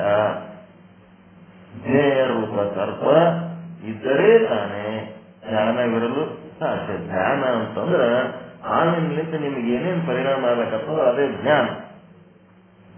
ಸರ್ಪದ ಅಭಾವದಿಂದ ಸರ್ಪದ ಜ್ಞಾನವು ಆಟೋಮೆಟಿಕ್ ಆಗಿ ನಿವೃತ್ತಿ ಆಗುತ್ತದೆ. ಆಟೋಮೆಟಿಕ್ ಇವೆಲ್ಲ ತಿಳ್ಕೋಬೇಕು. ಆಟೋಮೆಟಿಕ್ ಎಲ್ಲೆಲ್ಲದಪ್ಪ ಅಂತಂದ್ರೆ ಬರೇ ನೀವು ಗಾಡ್ಯಾಗ ಬ್ಯಾಟ್ರಿ ಬಟನ್ ಒತ್ತಿದ್ರ ಕೀಕ್ ಕೊಡೋದ್ರ ಹಿಂಗೇನೇ ಆಗ್ತಿರ್ತಾವಲ್ಲ, ಆಟೋಮೆಟಿಕ್ ಹಂಗೇನಿಲ್ಲ. ಇದು ನಿಮ್ಗ ಸರ್ಪದ ರಜ್ಜುವಿನ ಜ್ಞಾನ ಆದಾಗ ರಜ್ಜುವಿನ ಉಪಯುಕ್ತ ಚೇತನದ ಜ್ಞಾನವು ಆಟೋಮೆಟಿಕ್ ಆಗಿರ್ತದ ಅಂತ ಒಂದ್ಸರಿ ಹೇಳಿದ್ರು. ರಜ್ಜುವಿನ ಜ್ಞಾನ, ರಜ್ಜುವಿನ ಉಪಯುಕ್ತ ಚೇತನದ ಜ್ಞಾನ ಅಂತ ಎರಡಿಲ್ಲ. ರಜ್ಜುವಿನ ಜ್ಞಾನ ಆದಾಗಲೇ ರಜ್ಜು ಉಪಯುಕ್ತ ಚೇತನದ ಜ್ಞಾನ ಆಗ್ತದೆ. ಚಿದಾಭಾಸನಿಗೆ ಉಪಯುಕ್ತ ಚೇತನವನ್ನ ನೋಡುವ ಸಾಮರ್ಥ್ಯ ಇಲ್ಲದ ಕಾರಣ ಅವ ಕೇವಲ ರಜ್ಜುವನ್ನು ಮಾತ್ರ ಗುರುತಿಸಿರುತ್ತಾನೆ. ಇಲ್ಲಿನ ಒಂದು ಆಟೋಮೆಟಿಕ್ ಏನದ ಅಂತಂದ್ರೆ, ಜ್ಞೇಯ ವಸ್ತುವಾದ ಸರ್ಪ ನಿವೃತ್ತಿ ಆಯಿತು ಅಂತಂದ್ರೆ ಆ ಸರ್ಪಕ್ಕೆ ಸಂಬಂಧಪಟ್ಟ ವಿಷಯ ಜ್ಞಾನ ಏನಾದ ಅದು ಕೂಡ ಆಟೋಮೆಟಿಕ್ ಆಗಿ ನಿವೃತ್ತಿ ಆಗಿರುತ್ತದೆ ಅಂತ ತಿಳ್ಕೊ. ಈಗ ಹೇಳಿದ ಕೂಡಲೇ ಅವನಿಗೆ ದಿಕ್ಕು ತಪ್ಪಿಬಿಡುತ್ತೆ. ಸರ್ಪದ ನಿವೃತ್ತಿಗೆ ರಜ್ಜು ಉಪಯುಕ್ತ ಚೇತನ ಏಟುದ್ದ ಕಥೆ ಹೇಳಿದ್ರಿ. ಒಂದೇ ಸಲಕ್ಕೆ ಜ್ಞಾನದ ನಿವೃತ್ತಿಗೆ ಸರ್ಪವಾದ್ರೆ ಸರ್ಪದ ಜ್ಞಾನ ಇರಂಗಿಲ್ಲ ಅಂತೇಳಿ ಶಾರ್ಟ್ಕಟ್ ಹೇಳಿದ್ರ ನಮಗೆ ಸಮಾಧಾನ ಆಗಲ್ಲ. ಸರ್ಪದ ಜ್ಞಾನಕ್ಕ ಅಂತಃಕರಣನೇ ಅಧಿಷ್ಠಾನ ಆದರೆ ಅಂತಃಕರಣ ಕೂಡ ಕಲ್ಪಿತವಾಗಿರುವುದರಿಂದ ಅಂತಃಕರಣ ಉಪಯುಕ್ತ ಚೇತನ ಅಥವಾ ಸಾಕ್ಷಿ ಚೇತನ ನಿಜವಾದ ಅಧಿಷ್ಠಾನ ಅಂತ ಹೇಳ್ಕೊಂಡು ಬಂದಿರಿ. ಆ ಸಾಕ್ಷಿ ಚೇತನದ ವಿಷಯ ಅಂತಃಕರಣದ ವಿಷಯವನ್ನ ಅಲ್ಲೇ ಇಟ್ಟು ಒಂದೇ ತರ ಸರ್ಪ ಇಲ್ಲ ಅಂತಂದ್ರೆ ಅದಕ್ಕೆ ಸಂಬಂಧಪಟ್ಟಂತ ಜ್ಞಾನನೂ ಇರಂಗಿಲ್ಲ, ವಿಷಯ ಜ್ಞಾನ ಇರಂಗಿಲ್ಲ ಅಂತ ಹೇಳಿದ್ರೆ ಇದು ನಮಗ ಬಹಳ ಶಾಂತಕಟ್ಟು ಅನಿಸ್ಬಿಟ್ಟತ್ರಿ. ಇದ್ರ ಬಗ್ಗೆ ಇನ್ನೊಂದ್ ಸ್ವಲ್ಪ ಹೇಳ್ರಿ ಅಂದಾಗ ಸದ್ಗುರುನಾಥ ಏನ್ ಮಾಡ್ತಾನ, ಅದನ್ನ ಇವ ಕೇಳಿದ್ದು ಹಂಗೆ ಸೈಡಿಗೆ ಇಟ್ಟು ಮತ್ತೊಂದು ದಾರಿ ಕರ್ಕೊಂಡು ಹೋಗ್ತಾನ, ಇನ್ನ ಒಂದು ರೀತಿ ಸಮಾಧಾನ ಮಾಡ್ತಾನ. ಏನ್ ಸಮಾಧಾನ ಮಾಡ್ತಾನ ಅಂತಂದ್ರ ಕಲ್ಪಿತ ನಿವೃತ್ತಿಯ ಅಧಿಷ್ಠಾನದ ಜ್ಞಾನದ ಹೊರತಾಗಿ ಏನಾಗ್ತದ, ಕಲ್ಪಿತ ನಿವೃತ್ತಿಯು ಕಲ್ಪಿತದ ನಿವೃತ್ತಿಯು ಅಧಿಷ್ಠಾನದ ಜ್ಞಾನದ ಹೊರತಾಗಿ ಆಗುವುದಿಲ್ಲ. ಮತ್ತು ಸರ್ಪದ ಜ್ಞಾನ ಕೂಡ ಕಲ್ಪಿತ ಇರುತ್ತದೆ. ಅಧಿಷ್ಠಾನದ ಜ್ಞಾನದಿಂದಲೇ ಕಲ್ಪಿತ ನಿವೃತ್ತಿ ಆಗುತ್ತದೆ ಅಂತ ನೀವೇ ಹೇಳಿರುವಿರಿ, ನಿಯಮ ಕೂಡ ಹೇಳಿರುವಿರಿ. ಈಗ ಕಲ್ಪಿತ ಯಾವುದು? ಸರ್ಪದ ಜ್ಞಾನ. ಮತ್ತೆ ಆ ಕಲ್ಪಿತ ಅಧಿಷ್ಠಾನ ಯಾವುದು? ಸಾಕ್ಷಿ ಚೇತನ, ಅಂತಃಕರಣ ಉಪಯುಕ್ತ ಚೇತನ. ಈಗ ಸಾಕ್ಷಿ ಚೇತನ ಏನಾಗ್ಯದ ನಮಗೆ ನೀವು ತಿಳಿಸಿ ಹೇಳಿಲ್ಲ, ಅದು ಅಜ್ಞಾತವಾಗಿ ಉಳಿದದ. ಸಾಕ್ಷಿ ಚೇತನದ ಜ್ಞಾನವಾಗುವ ತನಕ ಕಲ್ಪಿತ ಸರ್ಪದ ನಿವೃತ್ತಿ ಆಗುವುದಿಲ್ಲ. ನೀವ್ ಹೇಳಿದ್ರ ಪ್ರಕಾರ ನಮಗೆ ಈ ರೀತಿ ತಿಳ್ಕೊಂಡಿವಿ. ಆದ್ದರಿಂದ ಸಾಕ್ಷಿ ಚೇತನದ ಜ್ಞಾನದ ಹೊರತಾಗಿ ಕಲ್ಪಿತ ಸರ್ಪದ ಜ್ಞಾನ ನಿವೃತ್ತಿ ಸಂಭವಿಸುವುದಿಲ್ಲ. ಆದ್ದರಿಂದ ಸರ್ಪದ ಜ್ಞಾನ ನಿವೃತ್ತಿಯಾಗಬೇಕಾದರೆ ಸರ್ಪದ ಜ್ಞಾನದ ಅಧಿಷ್ಠಾನವಾದ ಸಾಕ್ಷಿ ಚೇತನದ ಭಾನವಾಗುವ ತನಕ ಸರ್ಪದ ಜ್ಞಾನ ನಿವೃತ್ತಿಯಾಗುವುದಿಲ್ಲ ಅಂದ್ರೆ ಈ ರೀತಿ ಏನದಪ್ಪ ಅಂದ್ರೆ ನೀವು ಹೇಳಿದ ಥಿಯರಿ ಪ್ರಕಾರ ನಾವು ನಡೆದ ಈ ರೀತಿ ತಿಳ್ಕೊಳಕತ್ತೀವಿ. ರಜ್ಜು ಉಪಯುಕ್ತ ಚೇತನದ ಜ್ಞಾನದಿಂದ ಸರ್ಪ ನಿವೃತ್ತಿಯಾದಂಗ ಸಾಕ್ಷಿ ಚೇತನ ಅಥವಾ ಅಂತಃಕರಣ ಉಪಯುಕ್ತ ಚೇತನದ ಜ್ಞಾನದಿಂದ ಏನಾಗ್ತದ, ಸರ್ಪದ ಜ್ಞಾನ ನಿವೃತ್ತಿ ಆಗ್ತದ ಅಂತ ಹೇಳಿ ನೀವು ಹಾಕಿಕೊಟ್ಟ ದಾರಿಯಲ್ಲಿ ನಾವು ಈ ರೀತಿ ತಿಳ್ಕೊಂಡಿವಿ ಅಂದಾಗ ಗುರು ಏನ್ ಮಾಡ್ತಾನ, ಆ ಸಾಕ್ಷಿ ಚೇತನ ಸೈಡಿಗಿಟ್ಟು ಮತ್ತೊಂದು ದಾರಿ ತೋರಿಸ್ತಾನೆ, ಇನ್ನೊಂದು ರೀತಿ ಸಮಾಧಾನ ಹೇಳ್ತಾನೆ.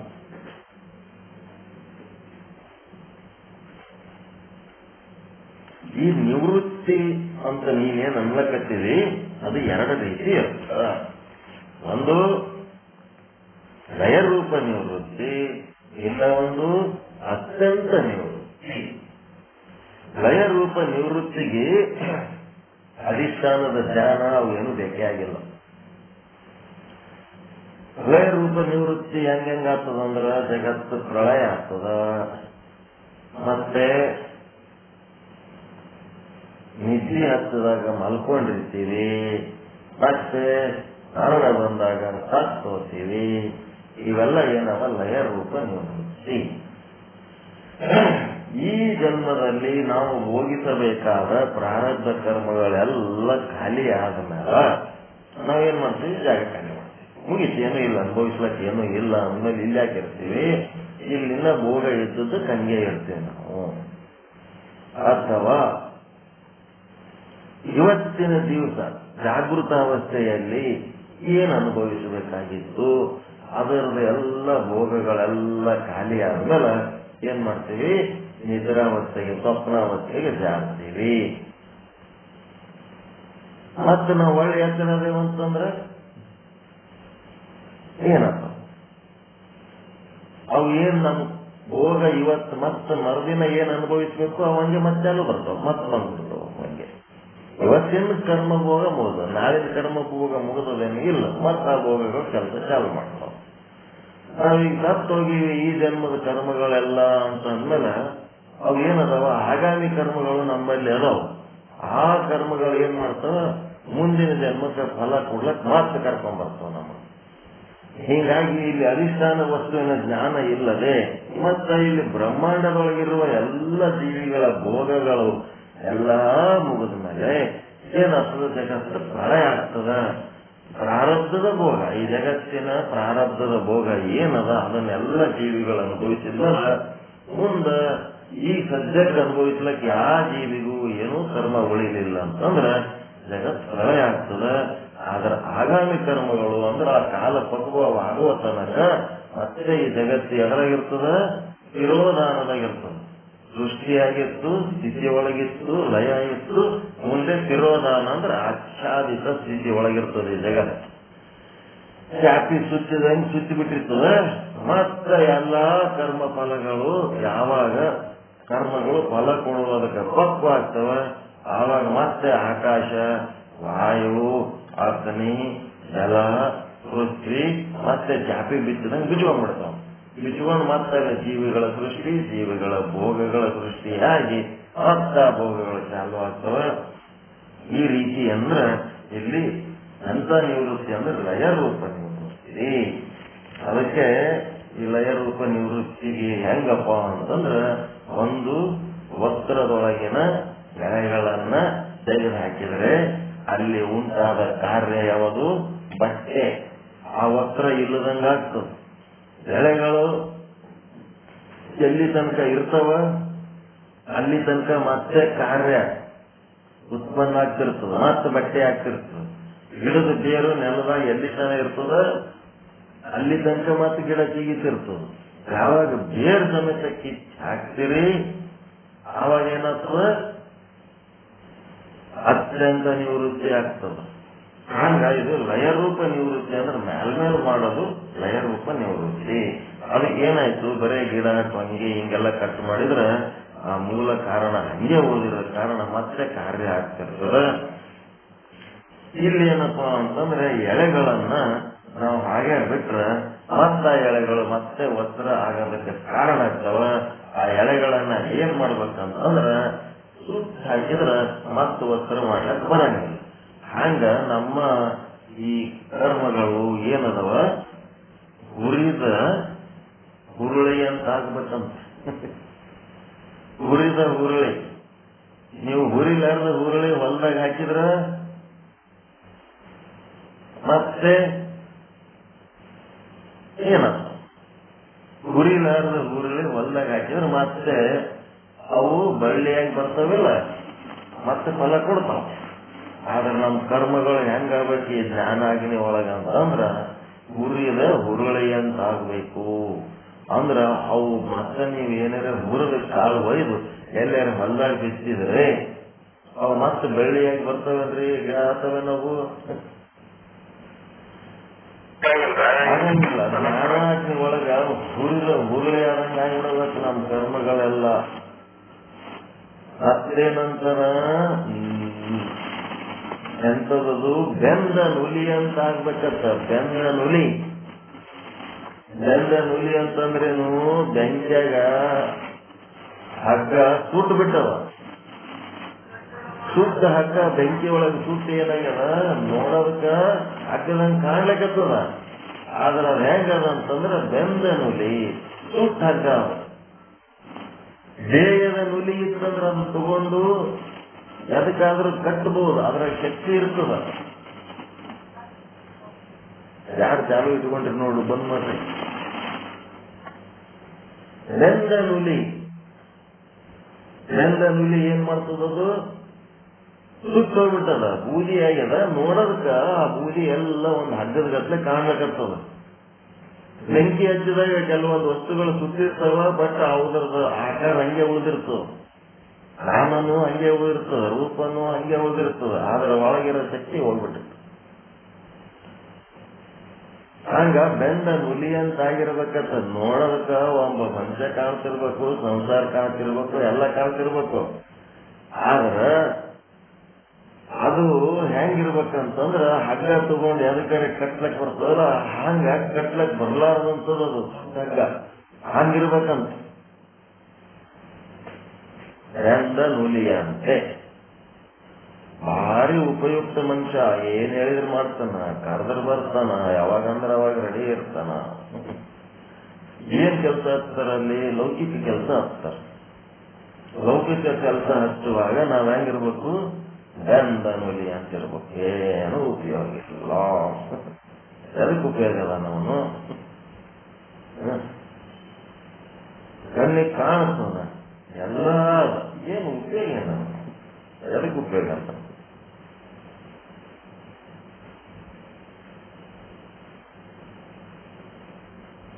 ಹೆಂಗದ?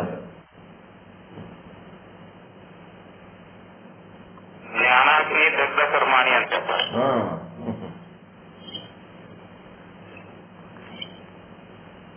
ನಮ್ಮ ಮನೆ ಕೇಳಿ ಬಂದು ಹೆಂಡ್ರ ಮಕ್ಕಳು ಕೇಳ, ಅವ ಎದಕ್ಕಾರ ಉಪಯೋಗ ಅದ? ಎಲ್ಲಕ್ಕೂ ಉಪಯೋಗ ಇಲ್ಲ. ಏನ್ ಮಾಡ್ತಾನ? ಕಾಲೇಜ್ ನೌಕರಿ ಮಾಡಿ ಹೋಗಿ ಕೇಳ್ರಿ ಏನ್ ಮಾಡ್ತಾನೆ? ಏನು ಮಾಡಲ್ಲ, ಸುಮ್ಮ 20 ಆಗಿರ್ತಾನೆ ಎಲ್ಲರಿಗೆ. ತಂದೆ ತಾಯಿ ಕೇಳ್ರಿ ಏನಾದ್ರು ಉಪಯೋಗ ಇಲ್ಲ, ಅವ ಯಾವುದಕ್ಕೂ ಉಪಯೋಗ. ಹೆಂಗ ನುಲಿ ಅಂತ ಇರ್ಬೇಕಂತ. ಎದಕ್ ಬೇಕಾದಕ್ಕೆ ಕಟ್ಟಿ ಹಾಕ್ಲಕ್ಕಾಗ್ರಿ ಬಂಧನಕ್ಕೆ ಒಳಗಾಗ್ಬಿಡ್ತೀರಿ. ಬ್ರಹ್ಮಜ್ಞಾನ ಹೆಂಗಾಗ್ಬೇಕಂದ್ರೆ ಬೆಂದ ನುಲಿ ಅಂತ ಆಗ್ಬೇಕು. ಆ ಬ್ರಹ್ಮಜ್ಞಾನದಿಂದ ಬೆಂದ ನುಲಿ ಅಂತ ಆಗ್ಬೇಕು. ಇಷ್ಟೆಲ್ಲ ಕ್ಲೋಸ್ ಆಗಿ ಹಚ್ಕೊಂಡಿನಿ ಅಂದ್ರೆ ನಿಮ್ಗೆ ಅದಕ್ಕೆ ಉಪಯೋಗ ಅದೀನಿ ನಾನು ಇಲ್ಲ. ಎಲ್ಲದಕ್ಕೂ ಉಪಯೋಗ. ನಿಮ್ ಸಾಧನೆ ನೀವು ಮಾಡ್ಲಿಕ್ಕತ್ತೀರಿ, ನಮ್ಮ ಸಾಧನೆ ನಾವು ಮಾಡ್ಲಿಕ್ಕತ್ತೀವಿ.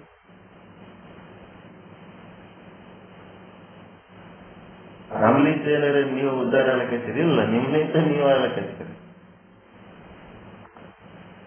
ಕಾಣೆ ಕಾಣ್ತಿರ್ಬೇಕು.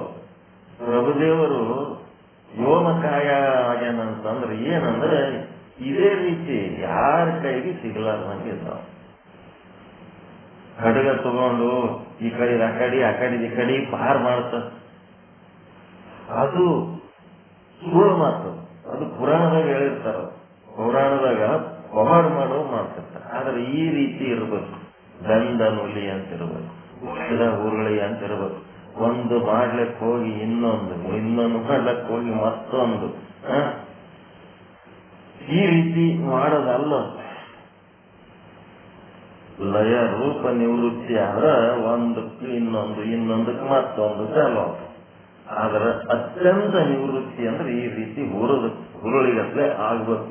ನಮ್ಮ ಕರ್ಮಗಳು, ನಮ್ಮ ವ್ಯಕ್ತಿತ್ವ ಹೆಂಗಿರ್ಬೇಕಂದ್ರೆ ಬೆಂದ ನುಲಿ ಅಂತಿರ್ಬೇಕು. ಉಪಯೋಗ ಇಲ್ಲ, ಲೌಕಿಕ ಕೆಲಸಗಳಿಗೆ ಇವ ಉಪಯೋಗ ಇಲ್ಲ ಅಂತ ಮನವರಿಕೆ ಮಾಡಿ ಕೊಡಬೇಕು.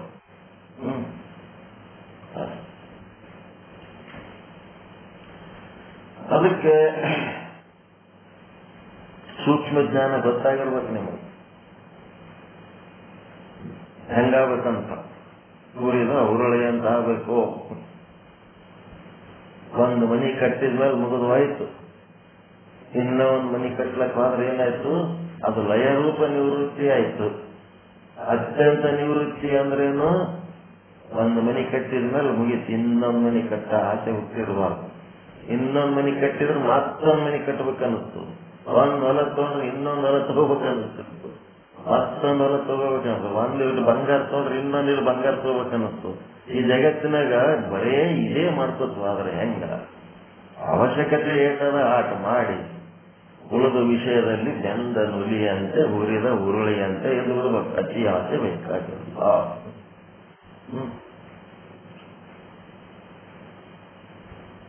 ನಾಗರತ್ನಮ್ಮವ್ರ ಮನೆಗೆ ಹೋಗಿ ಹುಡುಕ್ರಿ, ಬಂಗಾರ ಎಲ್ಲರೂ ಸಿಗ್ತದ ನೋಡ್ರಿ. ಯಾವಾಗ ಫಂಕ್ಷನ್ ಇರ್ತದೋ ಅವಾಗ ಖರೀದಿ ಮಾಡಿ ಮುಗಿಸಿ ಬಿಡ್ತೀವ್ರಿ ನಾವು. ಬಂಗಾರ ತಲೆಗೆ ಇಟ್ಕೊಂಡಿಲ್ಲ. ಹಂಗಿಡ್ಬೇಕು. ಅವಶ್ಯಕತೆ ಇದ್ದಾಗ ಬಂಗಾರ, ಅವಶ್ಯಕತೆ ಮುಗಿತಂದ್ರೆ ಎದಕ್ಕೆ ಬೇಕದು ಬಂಗಾರ? ರೊಕ್ಕದ ಅವಶ್ಯಕತೆ ಏಟು? ಒಂದಿಷ್ಟು ವಸ್ತ್ರ, ಔಷಧಿ, ಒಂದಿಷ್ಟು ಅನ್ನ, ಏನೋ ಒಂದಿಷ್ಟು ಅವಶ್ಯಕತೆ ಏಟದ ಅಷ್ಟು ಬೇಕು. ಕೋಟಿ ಗಟ್ಟಲೆ ರೊಕ್ಕ ಬೇಕಂದ್ರೆ ರಿಟೈರ್ ಆದವ್ರಿಗೆ ಏನ್ ಮಾಡ್ತೀರಿ? ಏನ್ ಮಾಡುತ್ತೆ? ಏನಾರೇ ಆದ್ರೆ ಏನಾರೇ ಆದ್ರೆ ಬಹಳ ಆದ್ರೆ ಜೀವ ಹೋಗ್ತದ, ಹೋಗಲ್ಲ. ಮಾಡೋವೆಲ್ಲ ಮಾಡಿ ಮುಗಿಸ್ತೀರಿ, ಇನ್ನೇನು ಇದ್ದವೇನೋ ಶಿವ ಶಿವ, ಬಾದರೇನೋ ಎಲ್ಲ ನಾವ್ ಇಲ್ಲಿ ಇರಬೇಕು. ಮತ್ತೆ ಹಿಂಗೆ ಮೊನ್ನೆ ಅವನು ಡೆವಲಪ್ಮೆಂಟ್ ಆಫೀಸರ್ ಸಿಕ್ಕ, ಏನ್ರಿ ಇಷ್ಟು ಮಂದಿ ಪರಿಚಯ ಇಟ್ಕೊಂಡು ನೀವು ಒಂದ್ LIC ಏಜೆನ್ಸಿ ಯಾಕೆ ತಗೋಬಾರ್ದು ಅಂತ ಕೇಳ್ಬೇಕಾ? ಆಯ್ತು ಸರಿ, ಅವ್ನು ಕಟ್ಟೆ ಮಾಡಿಬಿಟ್ಟ. ನೀನು ಏನ್ ಮಾಡಿದ್ರು ವ್ಯಕ್ತಿಗೆ ಸ್ವಲ್ಪ ಹೊರಗೆ ಸೌಂಡ್ ಆದ್ರೆ ಇಲ್ಲಿ ಬಂದಂಗೆ ಅನಿಸ್ತಿರ್ತದ ಅಂತ. ಹಾಗೆ LIC ಡೆವಲಪ್ಮೆಂಟ್ ಆಫೀಸರ್ಗಳಿಗೆ ಯಾರ ಪಾಪ್ಯುಲರ್ ಮನುಷ್ಯ ಇಷ್ಟಂದ್ರೆ ಏಜೆನ್ಸಿ ಕೊಟ್ಟು ಅವನ ಕಡೆ ಬಿಸ್ನೆಸ್ ಮಾಡ್ಬೇಕಂತ ಬ್ರಹ್ಮಜ್ಞಾನ ತಗೊಳದ್ ಬಿಟ್ಟು ಬಿಸ್ನೆಸ್ ಮಾಡ್ಬೇಕಂತ ಇಂಥವ್ರು ತಗೊಂಡು ಏನ್ ಮಾಡ್ಬೇಕು? ಹೀಗಾಗಿ ಅತ್ಯಂತ ನಿವೃತ್ತಿ, ಲಯರೂಪ ನಿವೃತ್ತಿ ಅಂತ ಎರಡದವ. ಅತ್ಯಂತ ನಿವೃತ್ತಿ ಅಂದರೆ ಕಾರಣ ಸಹಿತ ಕಾರ್ಯದ ನಿವೃತ್ತಿ. ಕಾರಣನೂ ಹೋಗ್ತದ, ಬಂಗಾರನೂ ಹೋಗ್ತದ, ಆಭರಣನೂ ಹೋಗ್ತದ, ಮಣ್ಣನೂ ಹೋಗ್ತದ, ಮಡಿಕೆನೂ ಹೋಗ್ತದ, ಎಲ್ಲ ಹೋಗ್ತದ. ಅದು ಹೋಗಿ ಇಲ್ಲದಂಗಾಗದೆ ಅತ್ಯಂತ ನಿವೃತ್ತಿ. ಗಿಡನೂ ಹೋಗ್ತದ, ಬೇರನೂ ಹೋಗ್ತದ. ಬೇರ ಗಿಡನೇ ಸರಳ ಅನಿಸ್ತದ ನಮಗೆ. ಇದು ಲಯರೂಪ ನಿವೃತ್ತಿ ಅಂದ್ರೆ ಏನದ? ಬೇರೆ ಹಂಗೆ ಉಳಿಸ್ಕೊಂಡು, ಕಾರಣ ಹಂಗೆ ಉಳಿಸ್ಕೊಂಡು ಸುಮ್ಮ ಮ್ಯಾಲ ಕಾರ್ಯದ ನಿವೃತ್ತಿ ಆಗ್ತಿರ್ತದೆ. ಈ ಜಗತ್ತಿರ್ತದ. ಇಲ್ಲ ತತ್ತು ಮತ್ತೆ ಊಟಕ್ಕಿರ್ತೀವಿ. ಪುನರಪಿ ಜನನಂ ಪುನರಪಿ ಮರಣಂ ಪುನರಪಿ ಜನನಿ ಜಠರೇಶಯನಂ ಭಜ ಗೋವಿಂದಂ ಭಜ ಗೋವಿಂದಂ ಭಜ ಗೋವಿಂದಂ. ಮೂಢಮತೆ ಇಳೆ ಉತ್ಸಾಹ ಕಾರಣ ಹಂಗೇ ಇಟ್ಕೊಂಡು ಮೇಲ ಮೇಲ ಹುಟ್ಟುಗೋತ, ಸಾಯ್ಕೋತ, ಮಕ್ಕೋತ, ಹೇಳ್ಕೋತ, ಪ್ರಳಯದಾಗ ಬತ್ ಬರ್ತಿದಿ, ಮತ್ ಪ್ರಳಯ ಆಗುವಾಗ ಆ ಕಡೆ ಹೋಗ್ತಿದಿ. ಬ್ರಹ್ಮಜ್ಞಾನ ಭಜಗೋವಿಂದಮ್ಮನ್ನ ನೀನು ತಿಳ್ಕೊಂಡು ಬ್ರಹ್ಮಜ್ಞಾನಿಯಾಗಿ ಈ ಪುನರ್ಜನ್ಮಗಳಿಂದ ಮುಕ್ತನಾಗುವಂತ ಒಂದು ಪ್ರಯತ್ನ ಮಾಡು ಎಂತ ಮೂಡಾದಿ. ಎಷ್ಟು ಸಾರಿ ಬರ್ತಿದಿ, ಎಷ್ಟು ಸಾರಿ ಓದ್ತಿದಿ, ಎಂತವ್ ನೀನು ಅಂತ.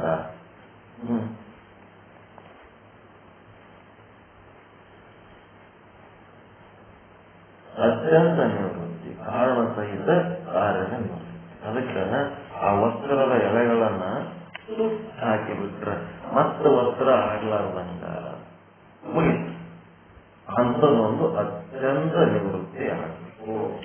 ಅಧಿಷ್ಠಾನದ ಆಶ್ರಯದಲ್ಲಿರುವ ಅಜ್ಞಾನವು ಎಲ್ಲ ಕಲ್ಪಿತಗಳಿಗೆ ಕಾರಣವಾಗಿರುತ್ತದೆ.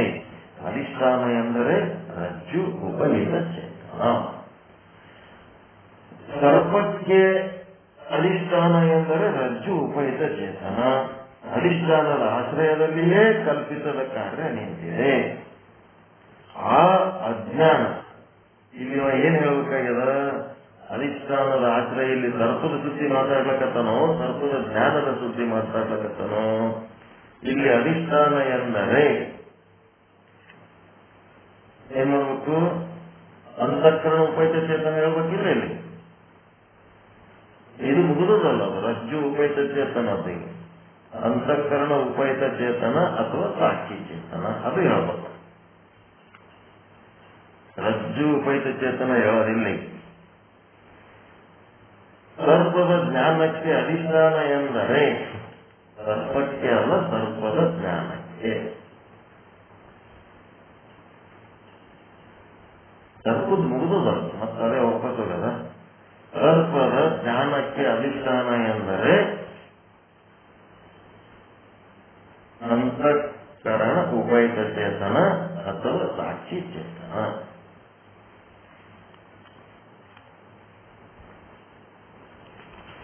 ಅಧಿಷ್ಠಾನದ ಆಶ್ರಯದಲ್ಲಿಯೇ ಕಲ್ಪಿತದ ಕಾರ್ಯ ನಿಂತಿದೆ. ಆ ಕಲ್ಪಿತದ ಕಾರ್ಯ ಎಲ್ಲಿ ನಿಂತದ? ಅಧಿಷ್ಠಾನದ ಆಶ್ರಯದಲ್ಲಿ ನಿಂತದ. ಅಜ್ಞಾನ ಎಲ್ಲಿ ನಿಂತದ? ಅಧಿಷ್ಠಾನದ ಆಶ್ರಯದಲ್ಲಿ ನಿಂತದ. ಅದಕ್ಕೆ ಆ ಅಜ್ಞಾನ ಸಹಿತ ಕಲ್ಪಿತದ ಕಾರ್ಯ ನಿವೃತ್ತಿ ಅಧಿಷ್ಠಾನದಿಂದಲೇ, ಅಂದರೆ ಅಧಿಷ್ಠಾನದ ಜ್ಞಾನದಿಂದಲೇ ಆಗುತ್ತದೆ.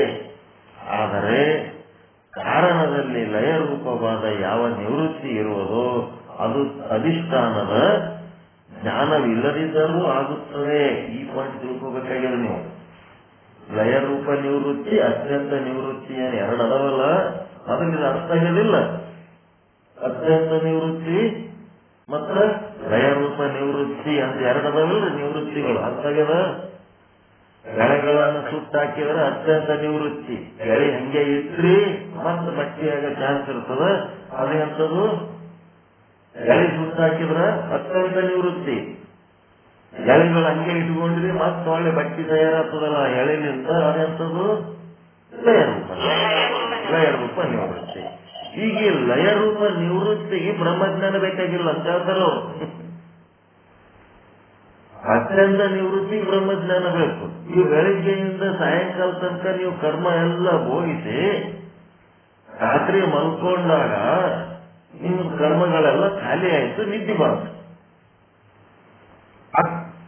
ನಿದ್ರಾವಸ್ಥೆ ಹೋಗ್ಬೇಕಾದ್ರೆ ನಿಮ್ಗೇನು ಬ್ರಹ್ಮಜ್ಞಾನ ಆಗ್ಬೇಕೇನು?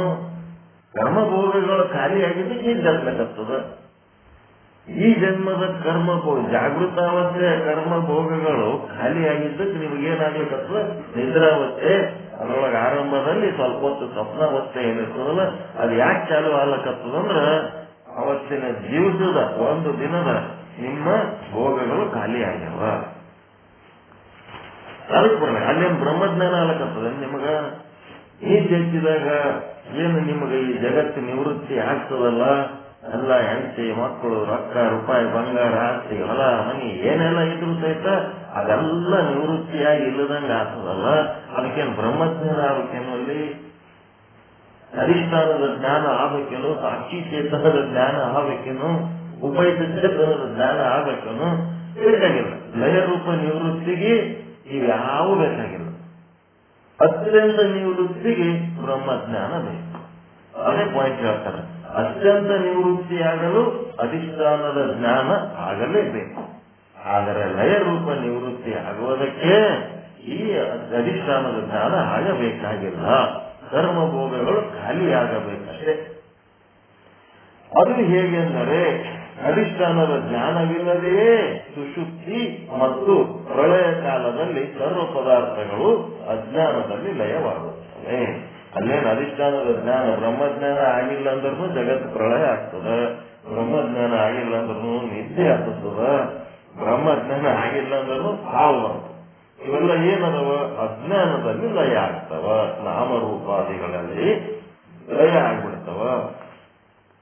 ನಿದ್ದೆ ಹತ್ತಿದೆ, ಆಗ ಹೆಂಡತಿ ಮಕ್ಕಳು ಹೊಲ ಮನಿ ಧನ ಕನಕ ಅಲ್ಲಿ ಇಲ್ಲ. ಆಮೇಲೆ ಎಲ್ಲಿ ಹೋದವು? ಅಜ್ಞಾನದಲ್ಲಿ ಹೋದವು. ಮತ್ತೆ ಎಚ್ಚರಾದ್ಮೇಲೆ ಏನಾದ್ರು ಮತ್ತೆ ವಾಪಸ್ ಬರ್ತವ.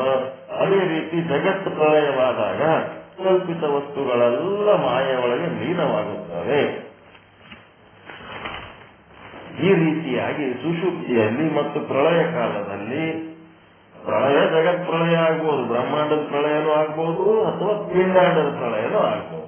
ವೈಯಕ್ತಿಕ ಇರ್ಬೋದು, ಇಲ್ಲ ಸಾರ್ವತ್ರಿಕ ಇರ್ಬೋದು, ಯಾವುದಾದ್ರೂ ಇರ್ಬೋದು. ಅಲ್ಲಿ ಅಧಿಷ್ಠಾನದ ಜ್ಞಾನ ಇರ್ಲಾರ್ದೆ ಇವೆಲ್ಲ ಕೆಲಸ ನಡೆದಿರ್ತವೆ. ಸರ್ವ ಪದಾರ್ಥಗಳು ಅಜ್ಞಾನದಲ್ಲಿ ಲಯವಾಗುತ್ತವೆ. ಅಧಿಷ್ಠಾನದ ಜ್ಞಾನವಿಲ್ಲದೆಯೇ ಇವೆಲ್ಲ ನಡೀತವೆ. ಕಾರಣದಲ್ಲಿ ಕಾರ್ಯದ ಲಯ ಅಂದರೆ ಇವೇ ಆಗಿವೆ. ಕಾರಣದಲ್ಲಿ ಕಾರ್ಯ, ಕಾರಣ ಸಹಿತ ಕಾರ್ಯದ ಲಯ ಬೇರೆ, ಕಾರಣದಲ್ಲಿ ಕಾರ್ಯ ಬೇರೆ. ಅಲ್ಲಿ ಕಾರಣ ಇನ್ನೂ ಇರುತ್ತದೆ, ಕಾರ್ಯ ಮಾತ್ರ ಲಯವಾಗಿರುತ್ತದೆ. ಅಲ್ಲಿ ಸರ್ವ ಪದಾರ್ಥಗಳು ಲಯವಾಗಲು ನಿಮಿತ್ತವೇನೆಂದರೆ ಅಲ್ಲಿ ಯಾವುದು ನಿಮಿತ್ತ ಕಾರಣ ಅಂದ್ರೆ ಸಮ್ಮುಖವಾದ ಭೋಗ ಕರ್ಮಗಳ ಅಭಾವ. ನಿಮಗ ಇವತ್ತೇನು ಅನುಭವಿಸಬೇಕಾಗಿತ್ತು ಆ ಭೋಗ ಕರ್ಮಗಳು ಖಾಲಿ ಆಗಿದ್ದಕ್ಕ ಏನಾಗ್ಯದ? ಕಾರಣದಲ್ಲಿ ಕಾರ್ಯದ ಲಯ ಆಗ್ಯದ ಅಷ್ಟೇ. ಕಾರಣ ಸಹಿತ ಕಾರ್ಯದ ಲಯ ಆಗಿಲ್ಲ. ಸುಷುಪ್ತಿಯಲ್ಲಿ ಲಯವಾಗಲು ಏನು ಕಾರಣ ಅಂದ್ರೆ ಜಾಗೃತದಲ್ಲಿ ಭೋಗ ಕೊಡಬೇಕಾದ ಕರ್ಮಗಳು ಅಭಾವ ಆಗಿವೆ, ಅವೆಲ್ಲ ಖಾಲಿ ಆಗ್ಯಾವ. ಅಂದ್ರೆ ಇಲ್ಲದಂತಾಗಿವೆ, ಖಾಲಿಯಾಗಿವೆ. ಮುಗಿದವ. ಇವತ್ತಿನ ತೋಟ ಏನಿತ್ತು ಮುಗಿದವ. ವಿಷಯ ಭೋಗಗಳು ಖಾಲಿಯಾದ ಮೇಲೆಯೇ ನಿದ್ರೆ ಹತ್ತುತ್ತದೆ. ಅವು ಖಾಲಿಯಾಗದಿದ್ದರೆ ನಿದ್ರೆ ಹತ್ತದೇ ಒದ್ದಾಡುತ್ತಿರುತ್ತೇವೆ. ಟ್ಯಾಬ್ಲೆಟ್ ತಗೊಂಡು ನಿದ್ದೆ ಮಾಡೋದು ಹಾಗೆ ಹೇಳಬಾರ್ದು. ಇಲ್ಲಿ ನ್ಯಾಚುರಲ್ ಆಗಿ ಬರೋ ನಿದ್ದೆ ಬಗ್ಗೆ ಹೇಳಕತ್ತೀವಿ. ಸ್ವಾಭಾವಿಕ ನಿದ್ರೆಯ ಬಗ್ಗೆ ಹೇಳುತ್ತಿದ್ದೇವೆ. ಟ್ಯಾಬ್ಲೆಟ್ ನಿದ್ದೆ ಅಲ್ಲ ನಾವು ಹೇಳೋದು. ಒಂದು ವೇಳೆ ನಾವು ಟ್ಯಾಬ್ಲೆಟ್ ತಗೊಂಡು ಆ ಭೋಗವನ್ನ ನಾವು ತಪ್ಪಿಸಿಕೊಂಡೆವು ಅಂತಂದ್ರೆ ನಿದ್ರೆ ಇರ್ಬೋದು, ಜಾಟ ಇರ್ಬೋದು, ರೋಗ ರುಜಿನಿ ಏನಾರ ಇರ್ಬೋದು, ಅವು ಏನದಾವ ಅಂತಂದ್ರ ಬ್ಯಾಂಕ್ನಾಗ ಸಾಲ ಮಾಡಿ ಹಂಗೆ ಇಟ್ಟಂಗವು. ಅದೇನು ಸಾಲ ಏನಾಗ್ತದ ನೀವು ಅದು ಮುಟ್ಟಿಸ್ಲಿಲ್ಲ ಅಂತಂದ್ರೆ ಅದಕ್ಕೆ ಮಹಾತ್ಮರು ಏನಾದ್ ಮಾಡ್ತಾರ, ತಮಗೇನು ಭೋಗದಾಗ ಬಂದಿರ್ತಾವ ಆ ರೋಗಗಳಿಗೆ ಅವ್ರ ಚಿಕಿತ್ಸೆ ತಗೊಳಂಗಿಲ್ಲ ಅವ್ರು. ಅದೇ ಅವ್ರ ವಿಶೇಷತೆ. ಯಾಕಂದ್ರ ಇದು ಚಿಕಿತ್ಸೆ ತಗೊಂಡು ಈ ರೋಗದ ಭೋಗದಿಂದ ಈ ಜನ್ಮದ ತಪ್ಪಿಸಿಕೊಂಡ್ರೆ ಮುಂದಿನ ಜನ್ಮಕ್ಕ ಇದ್ರ ಬಡ್ಡಿ ಸಮೇತ ಇನ್ನ ದೊಡ್ಡ ಪ್ರಮಾಣದ ಜಡ್ಡು ಬಂದು ನನಗೆ ಅಟ್ಯಾಕ್ ಮಾಡ್ತದ. ಅದ್ರ ಸಲ ಇದೇ ಜನ್ಮದಾಗ ಇದಕ್ಕೆ ಸಂಬಂಧಪಟ್ಟಂತೆ ನಾನು ಈ ಕರ್ಮವನ್ನ ಸಂತೋಷದಿಂದ ಭೋಗಿಸ್ತೀನಿ ಅಂತ. ಅದಕ್ಕೆ ಆ ಲಿಂಗಾಚಾರ, ಸದಾಚಾರ, ಶಿವಾಚಾರ, ಬುದ್ಧಾಚಾರ, ಗಣಾಚಾರ ಈ ಆಚಾರಗಳಲ್ಲಿ ಏನ್ ಮಾಡ್ತಾವಂತಂದ್ರ ಈ ಔಷಧಿ ತಗೊಳ್ಳೋದನ್ನ ವಿರೋಧಿಸ್ತಾವ. ಈ 5 ಆಚಾರಗಳು ನೀವು ಸರಿಯಾಗಿ ಮಾಡಿದ್ರಿ ಅಂತಂದ್ರ ಔಷಧಿನೇ ಬೇಕಾಗಿಲ್ಲ, ಆರೋಗ್ಯವಂತರಾಗೇ ಇರ್ತೀರಿ ನೀವು. ಅನಾರೋಗ್ಯ ಆಗ್ಲಿಕ್ಕೆ ಸಾಧ್ಯನೇ ಇಲ್ಲ. ಯಾಕೆ ನಿಮಗೆ ಆರೋಗ್ಯ ಸರಿಗಿಲ್ಲ ಅಂತಂದ್ರೆ ಆಚಾರದಲ್ಲಿ ಸರಿಗಿಲ್ಲ ಅಷ್ಟೇ. ವಿಚಾರ ಬೇಕಾದಷ್ಟು ಹೇಳ್ತಿರ್ಬೋದು, ಆದ್ರೂ ಆರೋಗ್ಯ ಕೆಡ್ಲಕತ್ತದಂದ್ರೆ ಆಚಾರ ಸರಿಗಿಲ್ಲ. ಈ ಪಂಚಾಚಾರಗಳನ್ನ ಯಾರು ಪಾಲಿಸ್ತಾರ ಅವರು ಭೋಗಿಸುವ ಭೋಗವೆಲ್ಲ ಪ್ರಸಾದ ರೂಪದಲ್ಲಿರ್ತದೆ, ಪದಾರ್ಥ ರೂಪದಲ್ಲಿ ಇರಂಗಿಲ್ಲ. ಯಾವಾಗಾದ್ರೆ ದೇವರ ಪ್ರಸಾದಲಿಂತ ಏನಾರ ಜಡ್ ಆಗ್ತದನ್ರಿ, ಎಲ್ಲರೇ ಗುರುವಿನ ಪ್ರಸಾದಲಿಂತ ದೇವರ ಪ್ರಸಾದಲಿಂತ ಹಂಗ ಪ್ರಸಾದದಿಂದ ಅವನಿಗೇನಾಗ್ತದ, ಆರೋಗ್ಯನೇ ಉಂಟಾಗ್ತದೆ, ಭವರೋಗನೇ ನಾಶ ಆಗ್ತದ ಅಂತಂದ ಮೇಲೆ ಈ ಗುಡುಗೋಜಿ ಜಡ್ಡುಗಳೆಲ್ಲ ಅವನಿಗೆ ಕಾಡ್ಲಕ್ ಸಾಧ್ಯನೇ ಇಲ್ಲ. ಹೀಗಾಗಿ ಔಷಧಿ ಸಂಬಂಧಪಟ್ಟಂತೆ ಯಾವುದೂ ತಗೊಳ್ಳಾರ್ದಂಗೆ ಇರ್ಬೇಕಂದ್ರೆ ಈ ಆಚಾರಗಳು ಚೆನ್ನಾಗಿರ್ಬೇಕು. ವೀರಶೈವ ಧರ್ಮದಲ್ಲಿ ತೋರಿದ ಲಿಂಗಾಚಾರ, ಗಣಾಚಾರ, ಶಿವಾಚಾರ, ಬುದ್ಧಾಚಾರ, ಸದಾಚಾರ ಈ ಆಚಾರಗಳ ಬಗ್ಗೆ ಚೆನ್ನಾಗಿ ಚಿಂತನೆ ಮಾಡ್ರಿ. ಮಾಡಿದ್ರಿ ಅಂತಂದ್ರೆ ಯಾವ ಜಡ್ಡುಗಳು ಇರಲ್ಲ, ಏನೇನು ಇರಂಗಿಲ್ಲ. ಹೋಗಿ ಚೆಕ್ ಮಾಡ್ತಿದ್ರ ಏನೋ ಆಗ್ಯದ, ನನಗ ಏನೋ ಆಗ್ಯದ. ಏನಾಗಿರ್ತದ, ಹೊರಗಿನ ಕ್ಲೈಮೇಟ್ ಚೇಂಜ್ ಆದಾಗ ಈ ಶರೀರದ ಮೇಲೆ ಒಂದ್ ಸ್ವಲ್ಪ ಪರಿಣಾಮ ಆಗ್ತಿರ್ತದ. ಮಾನಸಿಕ ಶಾರೀರಿಕವಾಗಿ ಕೆಲವೊಂದು ಅಶಕ್ತಿಗಳು ಬರ್ತಿರ್ತಾವ. ಆವಾಗ ಒಂದ್ ಸ್ವಲ್ಪ ಗಾಬರಿಯಾಗಿ ಡಾಕ್ಟರ್ ಬಲ್ಲಿ ಆದ್ರ ಏನಾಗ್ಯದ ನಿಮ್ಗ, ಏನಾಗಿಲ್ಲ, BP ನಾರ್ಮಲ್ ಅದ, ಶುಗರ್ ನಾರ್ಮಲ್ ಅದ, ಮತ್ತೆ ಎಲ್ಲ ಫಂಕ್ಷನ್ಸ್ ಏನದವ ಎಲ್ಲ ಚೆನ್ನಾಗಿ ನಡೆದವ, ನಿಮ್ಗೆ ಏನೂ ಆಗಿಲ್ಲ ಅಂತ ಅದಕ್ಕೂ ತ್ರಾಸ ಇರ್ತದೆ. ಒಳಗೆ ಹೋಗಿಲ್ಲ ಅಂದ್ರೂ ತ್ರಾಸ ಇರ್ತದೆ. ಯಾಕಂದ್ರೆ ಅವು ಕ್ಲೈಮೆಟಿಕ್ ಕಂಡೀಷನ್ ಚೇಂಜ್ ಆಗಿದ್ದಕ್ಕೆ ಅದನ್ನ ತಡ್ಕೊಳ್ಳೋ ಶಕ್ತಿ ಇರೋದಕ್ಕೆ ತ್ರಾಸ ಆಗ್ತದೆ. ಆದ್ರೆ ಔಷಧಿಗಳ ಅವಶ್ಯಕತೆ ಇಲ್ಲದಂಗ ಬದುಕಬೇಕು ಅಂತಂದ್ರೆ ಈ ಪಂಚ ಆಚಾರಗಳು ಪರ್ಫೆಕ್ಟ್ ಆಗಿದ್ದು ಅಂತಂದ್ರೆ ಆರಾಮ್ ಇರ್ತಾರೆ.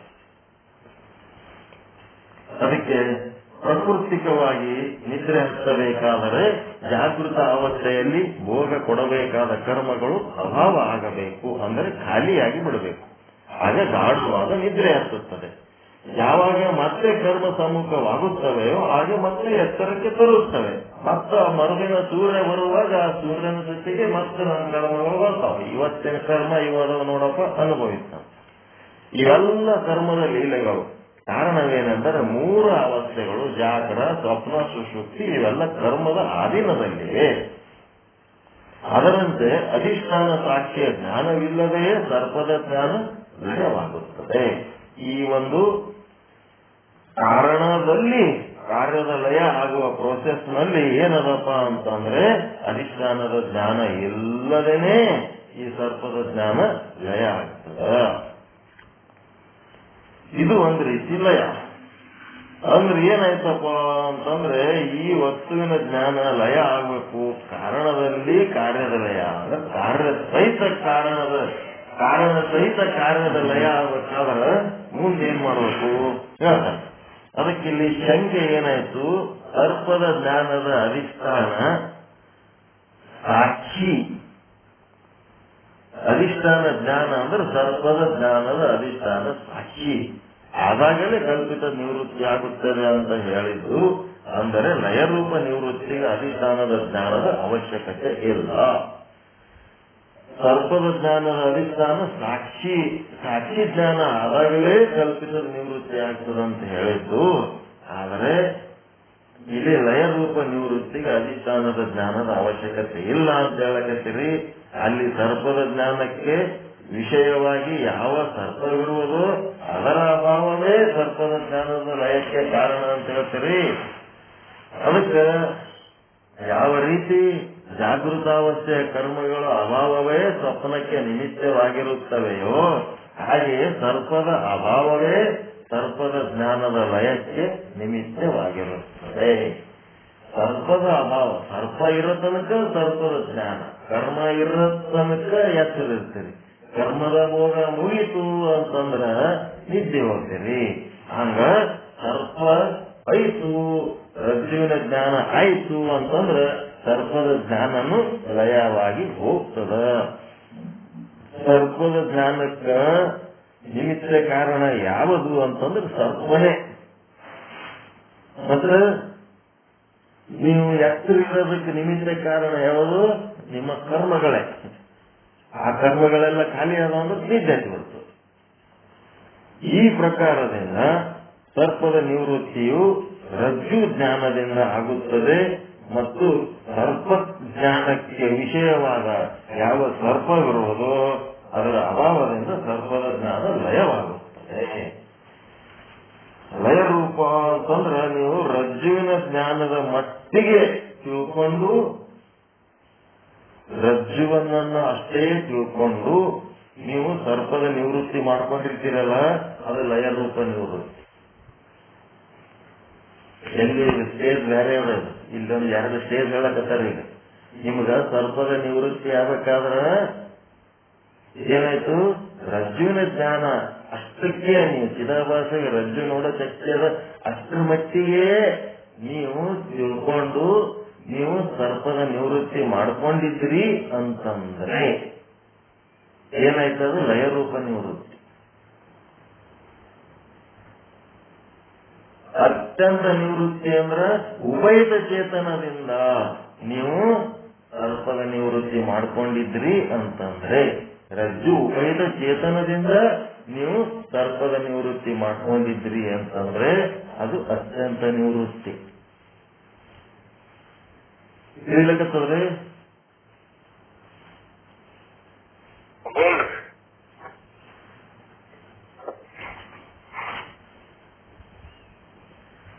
ಸರ್ಪದ ನಿವೃತ್ತಿಗೆ ರಜ್ಜು ಅಂತ ಗೊತ್ತಾದ್ರೆ ಸಾಕು, ಸರ್ಪವೋ ಇರುತ್ತೆ. ಅದು ಎಂತ ನಿವೃತ್ತಿ? ಅದು ಲಯ ರೂಪ ನಿವೃತ್ತಿ. ಸರ್ಪದ ಆ ರಜ್ಜುವಿನ ಉಭಯದ ಚೇತನದ ಜ್ಞಾನದಿಂದ ನೀವು ಸರ್ಪದ ನಿವೃತ್ತಿ ಮಾಡ್ಕೊಂಡಿದ್ರಿ ಅಂತಂದ್ರೆ ಅದು ಅತ್ಯಂತ ನಿವೃತ್ತಿ.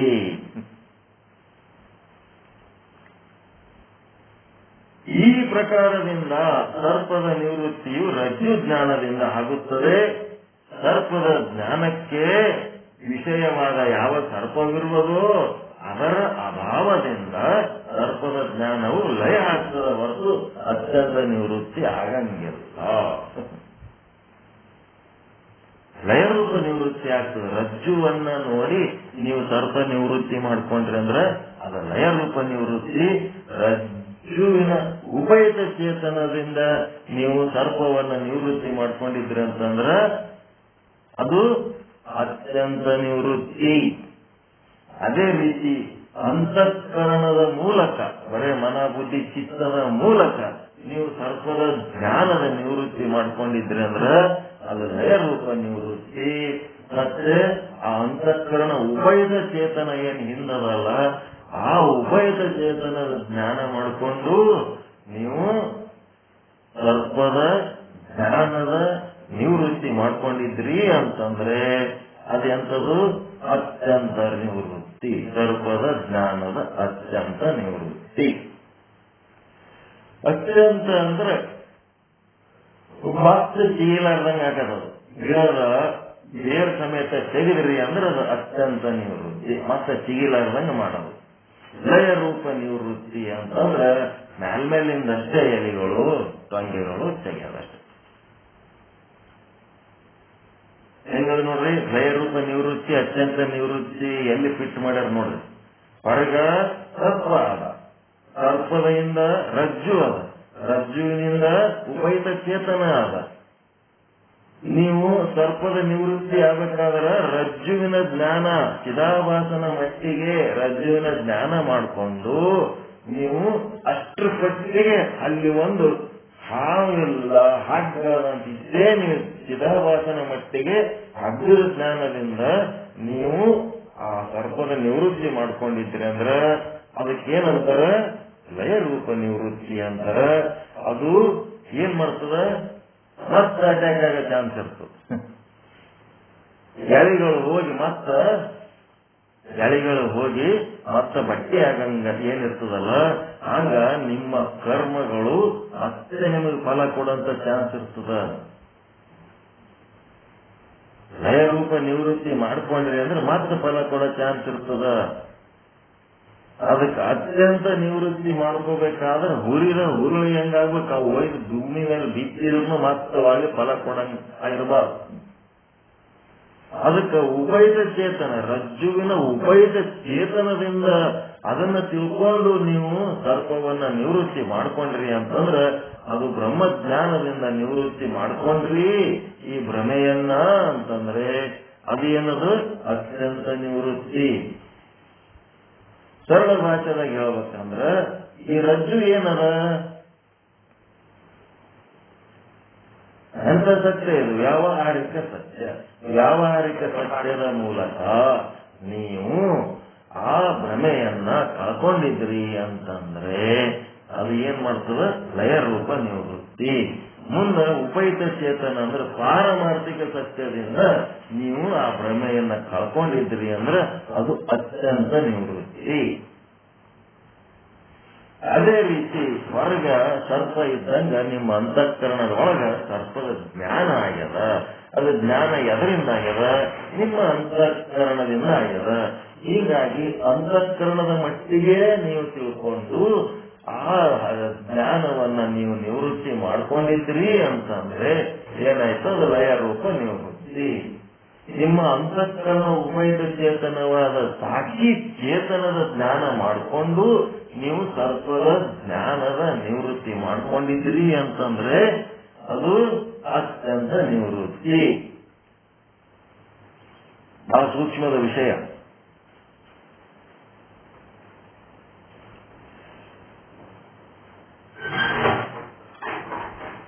ಸರ್ಪದ ಅಭಾವವಾದ ಮೇಲೆ ಸರ್ಪದ ಜ್ಞಾನ ಇರುವುದಿಲ್ಲ. ಮುಂದೆ ಒಂದು ಪೆನ್ನು ಇದೆ, ಪೆನ್ನಿನ ಜ್ಞಾನ ಇರುತ್ತದೆ. ಪೆನ್ ಇರೋ ತನಕ ಪೆನ್ನಿನ ಜ್ಞಾನ, ವಿಷಯ ಮತ್ತು ಇಂದ್ರಿಯ, ಕಣ್ಣು ಮತ್ತು ಪೆನ್ನು ಎರಡು ಯಾವಾಗ ಒಂದಕ್ಕೊಂದು ನೋಡ್ಕೋತಿರ್ತಾವ ಆವಾಗ ಅಲ್ಲಿ ಜ್ಞಾನ ಆಗ್ತದೆ. ಯಾವಾಗ ಪೆನ್ ಇಲ್ಲ ಅಂತಂದ್ರೆ ನಿಮ್ಮ ಇಂದ್ರಿಯದ ಮುಂದೆ ವಿಷಯ ಇಲ್ಲ ಅಂತಂದ್ಮೇಲೆ ಅಲ್ಲಿ ಪೆನ್ನಿನ ಜ್ಞಾನ ಇಲ್ಲ. ಪೆನ್ನಿಂದು ಸ್ಮೃತಿ ಜ್ಞಾನ ಇರ್ಬೋದು, ಪೆನ್ನಿನ ವಿಷಯ ಜ್ಞಾನ ಇರುವುದಿಲ್ಲ. ಸರ್ಪ ಇರುವ ತನಕವೇ ಸರ್ಪದ ಜ್ಞಾನವಾಗುತ್ತಿರುತ್ತದೆ. ಸರ್ಪವೇ ಇಲ್ಲವಾದ ಮೇಲೆ ಸರ್ಪದ ಜ್ಞಾನನೂ ಇರಂಗಿಲ್ಲ. ಇದಕ್ಕೇನಂತಾರ ಲಯ ರೂಪ ನಿವೃತ್ತಿ ಪದ್ಧತಿ.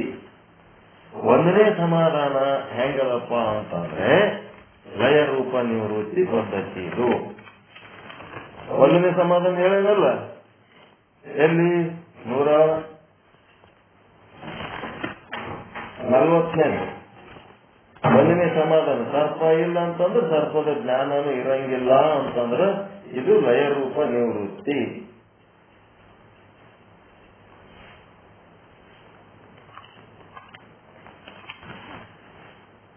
ಅದಕ್ಕೆ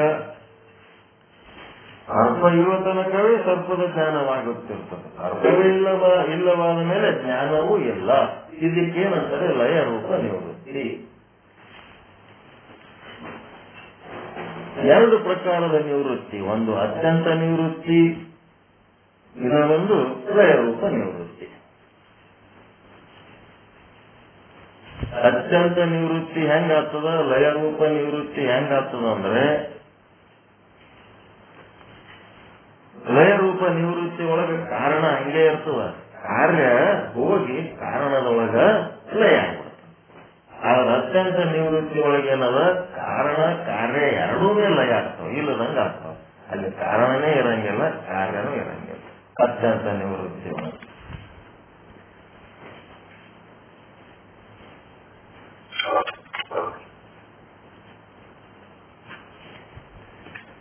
ಅಥವಾ ಇನ್ನೊಂದು ಸ್ವಲ್ಪ ಮುಂದಕ್ಕೆ ಹೋಗೋಣ. ರಜ್ಜುವಿನ ಜ್ಞಾನವಾಗುವ ಸಮಯದಲ್ಲಿ ಸಾಕ್ಷಿಯ ಭಾನವಾಗುತ್ತದೆ. 143ನೇ ವಿಷಯ. ನಿಮಗ ಈಗ ಬಂದ ಸಾಕ್ಷಿ ಲಯ ರೂಪ ನಿವೃತ್ತಿ, ಅತ್ಯಂತ ನಿವೃತ್ತಿ ಹಿಂಗೆಲ್ಲ ಹೇಳ್ಕೊಂಡು ಈಗೇನ್ ಮಾಡ್ತಾನ, ಅತ್ಯಂತ ನಿವೃತ್ತಿ ಬರ್ತಾನೆ. ಈಗ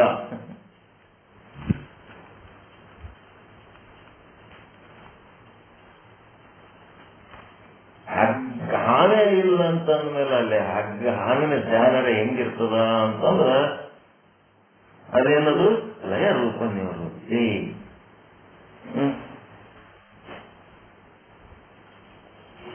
ಈಗೇನಾಗ್ಯದ, ಅತ್ಯಂತ ನಿವೃತ್ತಿಗೆ ಬರ್ಲಕತ್ತಾನ. ಈಗ ಸಾಕ್ಷಿ ಚೇತನದ ಕಡೆ ಬರ್ಲಕತ್ತಾನ ನಿಧಾನಕ್ಕೆ. ಏನಾಗಿರ್ತದಪ್ಪ ಅಂದ್ರ ಇದನ್ನು ಸ್ಥೂಲವಾಗಿ ಹೇಳಿ ಮತ್ತೆ ಸೂಕ್ಷ್ಮ ಜ್ಞಾನಕ್ಕೆ ಹೋಗೋಣ. ಏನಾಗಿರ್ತದಂದ್ರ ನಿಮ್ಮ ಅಂತಃಕರಣ ಅಂತ ಒಂದು ಆದ, ಅಂತಃಕರಣದೊಳಗ ವೃತ್ತಿ ಅಂತ ಒಂದು ಹೊರಗೆ ಬರ್ತದ.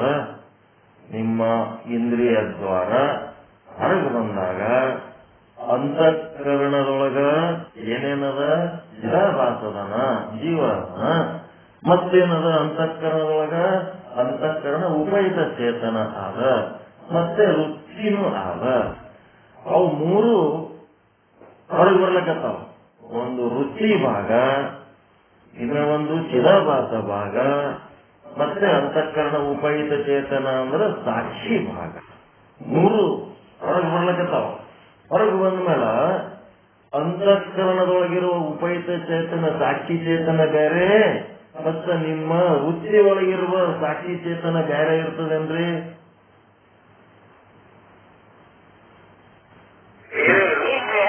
ಅದೇ ಒಳಗಿನ ಸಾಕ್ಷಿನೇ ಹೊರಗೆ ಬಂದದ. ಶಾವಿಗೆದು ಎಳಿ ಹಿಟ್ಟು ನಾದಿಟ್ಟಿರ್ತೀರಲ್ಲ, ಅದ್ರೊಳಗಿಂದ ಒಂದು ಎಳೆ ಹೊರಗೆ ಜಗ್ಗಿರ್ತೀರಿ. ಹೊರಗೆ ಜಗ್ಗಿದ್ರೆ ಆ ಶಾವಿಗೆ ಹಿಟ್ಟು ಬೇರೆ, ಆ ಎಳೆ ಒಳಗಿನ ಹಿಟ್ಟು ಬೇರೆ ಏನು? ಒಂದೇ ಅದ. ಅದಕ್ಕೆ ಅಂತಃಕರಣದೊಳಗಿರುವ ಉಪಯುತ ಚೇತನ ಬೇರೆ, ಅಂತಃಕರಣ ವೃತ್ತಿ ಒಳಗಿರೋ ಉಪಯುತ ಚೇತನ ಬೇರೆ ಇರ್ತದೇನು? ಅಂತಃಕರಣದೊಳಗಿರುವ ಸಾಕ್ಷಿ ಚೇತನನೇ ವೃತ್ತಿ ಒಳಗೆ ಸಾಕ್ಷಿ ಚೇತನ ಆಗಿ ಬಂದದ. ಅಂತಃಕರಣದೊಳಗಿರುವಂತ ಚಿದಾಭಾಸನೆ ವೃತ್ತಿ ಒಳಗೆ ಚಿದಾಭಾಸ ಆಗಿ ಹೊರಗೆ ಬಂದನ. ಅಂತಃಕರಣನೇ ವೃತ್ತಿ ರೂಪದಲ್ಲಿ ಹೊರಗೆ ಬಂದದ. ವೃತ್ತಿ ಕೆಲಸ ಏನು? ಆವರಣ ಬಂದ್ ಮಾಡೋದು. ಚಿದಾಭಾಸನ ಕೆಲಸ ಏನು? ಆ ಜಡ ವಸ್ತುವನ್ನ ಗುರುತಿಸೋದು. ಅದ್ರ ಜೊತೆಗೆ ಇನ್ನ ಒಂದೇನದ ಉಪಯುತ ಚೇತನ ಅಂತದ. ಈಗ ಹೊರಗ ಇದು ಒಳಗಿನ ಕಚ್ಚಿ ಆಯ್ತದ. ಅಂತಃಕರಣನೇ ಹೊರಗೆ ಬಂದದ. ಹೊರಗೆ ಬಂದು ಅದರೊಳಗಿರಂತ ಒಳಗಿರೋ ಚಿದಾಭಾಸನೆ ಹೊರಗೆ ಬಂದನ. ಒಳಗಿರಂತ ಸಾಕ್ಷಿ ಚೇತನನೇ ಹೊರಗೆ ಬಂದದ. ಒಳಗಿರಂತ ವೃತ್ತಿನೇ ಹೊರಗೆ ಬಂದದ. ಹೊರಗೆ ಬಂದು ಆ ವಸ್ತುವಿನ ಸಂಬಂಧ ಸಾಧಿಸದ. ಸಾಧಿಸಿದ್ಮೇಲೆ ಹೊರಗೇನದ? ಒಂದು ಸರ್ಪ ಅದ. ಸರ್ಪದ ಹಿಂದ ಹಗ್ಗದ. ಹಗ್ಗದಿಂದ ಉಪಯುತ ಚೇತನ ಆದ. ಇಲ್ಲೇನದ? ಸರ್ಪದ ಜ್ಞಾನ ಅದ. ಅದರಿಂದ ಏನದ? ಅಂತಃಕರಣ ಅದ. ಅಂತಃಕರಣದಿಂದ ಉಪಯುತ ಚೇತನ ಆದ. ಈಗ ಏನಾಗ್ಯದಪ್ಪ ಅಂದ್ರೆ, ಈ ವೃತ್ತಿ ಹೋಗಿ ಆ ವಸ್ತುವನ್ನ ಸಂಪರ್ಕ ಮಾಡಿದಾಗ, ಅಲ್ಲಿ ಸಾಕಷ್ಟು ಬೆಳಕಿದ್ದಾಗ ವೃತ್ತಿ ಏನ್ ಮಾಡಿತು? ಆ ವಸ್ತುವಿನ ಸಮಾನಾಕಾರ ತಾಳಿ ಆ ವಸ್ತುವಿನ ಆವರಣ ಭಂಗ ಮಾಡಿತು. ಆವರಣ ಎಲ್ಲಿತ್ತು? ರಜ್ಜುವಿನಲ್ಲಿತ್ತು. ರಜ್ಜುವಿಗೆ ಉಪಯುತ ಚೇತನದಲ್ಲಿತ್ತು. ಉಪಯುತ ಚೇತನದಲ್ಲಿತ್ತು. ಉಪಯುತ ಚೇತನದೊಳಗಿಂದ ಆವರಣ. ಏನ್ ಆವರಣ? ಇದು ರಜ್ಜು ಅಂತ ಗೊತ್ತಿಲ್ಲದೆ ಆವರಣ, ಗೊತ್ತಿಲ್ಲದಿರುವಿಕೆ. ಅದು ಆವರಣ ಆಯ್ತು. ಆವರಣ ಭಂಗ ಮಾಡಿತು. ಆವರಣ ಭಂಗ ಮಾಡಬೇಕಾದ್ರೆ ಅಲ್ಲಿ ಚಿದಾಭಾಸ ಏನ್ ಮಾಡ್ದ, ಇದು ಹಾವಲ್ಲೋ ಮಾರಾಯ ಹಗ್ಗ ಅಂತ ಕಂಡಿಡದ. ಇದು ಅವನಿಗೆ ಗೊತ್ತಿತ್ತು, ಶಕ್ತಿ ಗೊತ್ತದ ಇದು ಏನಂತ. ಈ ಚಿದಾಭಾಸ ಮತ್ತ ವೃತ್ತಿ ಇವರಿಬ್ರು ಆ ಒಂದು ರಜ್ಜು ಸರ್ಪ, ರಜ್ಜು ಉಪಯುಕ್ತ ಚೇತನದ ಜೊತೆಗೆ ಕೆಲಸ ಮಾಡಬೇಕಾದ್ರೆ ಏನಾಗಿರ್ತದಪ್ಪ ಅಂತಂದ್ರೆ, ನಿಮ್ಮ ಅಂತಃಕರಣದಿಂದ ಹೊರಗೆ ಬಂದಂತ ಸಾಕ್ಷಿ ಚೇತನ ಮತ್ತು ಆ ರಜ್ಜುವಿನೊಳಗಿರುವಂತ ಉಪಯುಕ್ತ ಚೇತನ ಅವೆರಡು ಈ ಕೆಲಸ ಆಗೋದ್ರಕ್ಕಿಂತ ಮೊದಲೇ ಅವೆರಡು ಒಂದಾಗಿರ್ತಾವ. ಅವೆರಡು ಒಂದಾಗಿದ್ದಿಲ್ಲ ಅಂತಂದ್ರೆ ಇಲ್ಲಿ ವೃತ್ತಿ ಹೋಗಿ ಆವರಣ ಭಂಗ ಮಾಡ್ಲಿಕ್ಕೂ ಶಕ್ಯ ಇಲ್ಲ. ಮತ್ತೆ ಚಿದಾಭಾಸ ಇದು ಹಗ್ಗ ಅಲ್ಲ, ಇದು ಹಾವಲ್ಲ ಅಂತ ಗುರುತಿಸ್ಲಿಕ್ಕೂ ಶಕ್ಯ ಇಲ್ಲ. ಸಾಕ್ಷಿ ಚೇತನ, ನಿಮ್ಮ ಅಂತಃಕರಣದೊಳಗಿರುವ ಸಾಕ್ಷಿ ಚೇತನ ಆ ವೃತ್ತಿ ಉಭಯದ ಚೇತನದೊಳನೆ ಸಂಗಮಿಸಿದಾಗಲೇ ನಿಮ್ಮ ಅಂತಃಕರಣದ ವೃತ್ತಿ ಆ ಒಂದು ಆವರಣವನ್ನ ಭಂಗ ಮಾಡ್ತದ. ಮತ್ತಿನ್ನೇನ್ ಮಾಡ್ತದ, ಇದು ಹಗ್ಗಾದ ಇದು ಹಾವಲ್ಲ ಅಂತ ಹೇಳಿ ಗುರುತಿಸ್ತದ. ಚಿದಾಭಾಸ ಗುರುತಿಸ್ತಾನ, ಆ ಒಂದು ವೃತ್ತಿ ಆವರಣ ಭಂಗ ಮಾಡ್ತದ. ಈ ಕೆಲಸಗಳು ನಡಿಬೇಕಾದರೆ ಏನಾಗಿರ್ತದಲ್ಲಿ, ಮೊದಲೇ ನಿಮ್ಮ ಅಂತಃಕರಣದೊಳಗಿರುವ ಸಾಕ್ಷಿ ಚೇತನ ಮತ್ತು ರಜ್ಜುವಿನಲ್ಲಿರುವ ಉಪಯುಕ್ತ ಚೇತನ ಎರಡು ಸಂಗಮವಾಗಿರುತ್ತವೆ. ಅದು ನಿಮಗೆ ಗೊತ್ತಾಗಲ್ಲ.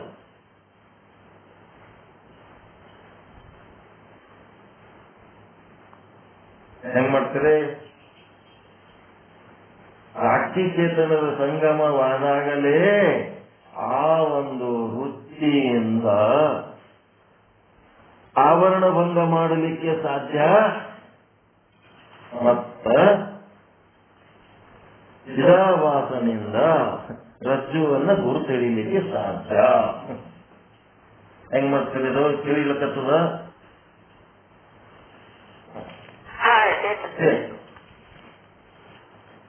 ಹೆಂಗಪ್ಪ ಅಂದ್ರೆ ಮತ್ತೆ ಲೌಕಿಕಕ್ಕೆ ಬರಬೇಕು. ಏನ್ ಮಾಡ್ತೀರಿ? ಒಬ್ಬರ ಮನ್ಯಾಗ ಒಂದು ಹುಡುಗಿ ಅದ, ಇನ್ನೊಬ್ಬರ ಮನ್ಯಾಗ ಒಂದು ಹುಡುಗ ಅದ. ಹುಡುಗ ಹುಡುಗಿ ನೋಡ್ಕೊಂಡು ಬಂದ. ನೋಡ್ಕೊಂಡು ಬಂದ ಮೇಲೆ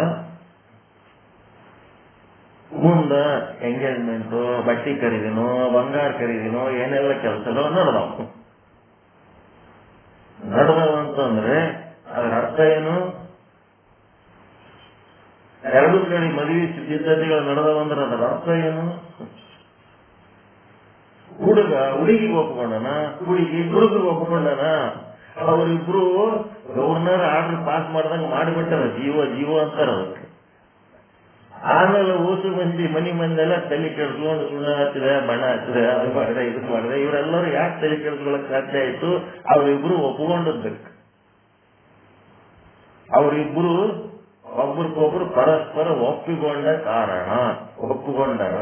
ಒಪ್ಪಿಕೊಂಡರು ಒಂದಾಗ್ಯಾರೋ ಏನೋ ಆಗ್ಯಾರ.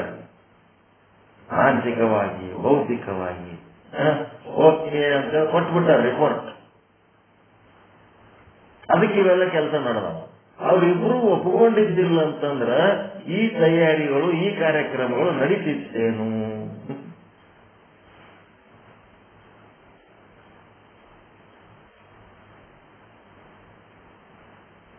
ಮುಂದಿನ ಕಾರ್ಯಕ್ರಮ ನಡೀತಾವಂದ್ರಿ. ಇವೆಲ್ಲ ಕಾರ್ಯಕ್ರಮ ನಡೆದವಂದ್ರೆ ಅದರಿಂದ ಅವರಿಬ್ರು ಒಪ್ಪಿಕೊಂಡಾರ. ಹಂಗ ಇಲ್ಲಿ ಚಿದಾಭಾಸ ಆ ರಜ್ಜುವನ್ನ ಗುರುತಿಸ್ಬೇಕಾದ್ರೆ ಆ ಅಂತಃಕರಣದೊಳಗಿರುವ ಸಾಕ್ಷಿ ಚೇತನ ಮತ್ತು ರಜ್ಜುವಿನೊಳಗಿರುವ ಉಪಯುಕ್ತ ಚೇತನ ಎರಡೂ ಒಂದಕ್ಕೊಂದು ಒಪ್ಪಿಕೊಂಡವ ಒಂದಾಗಿರುವ ಎರಡು.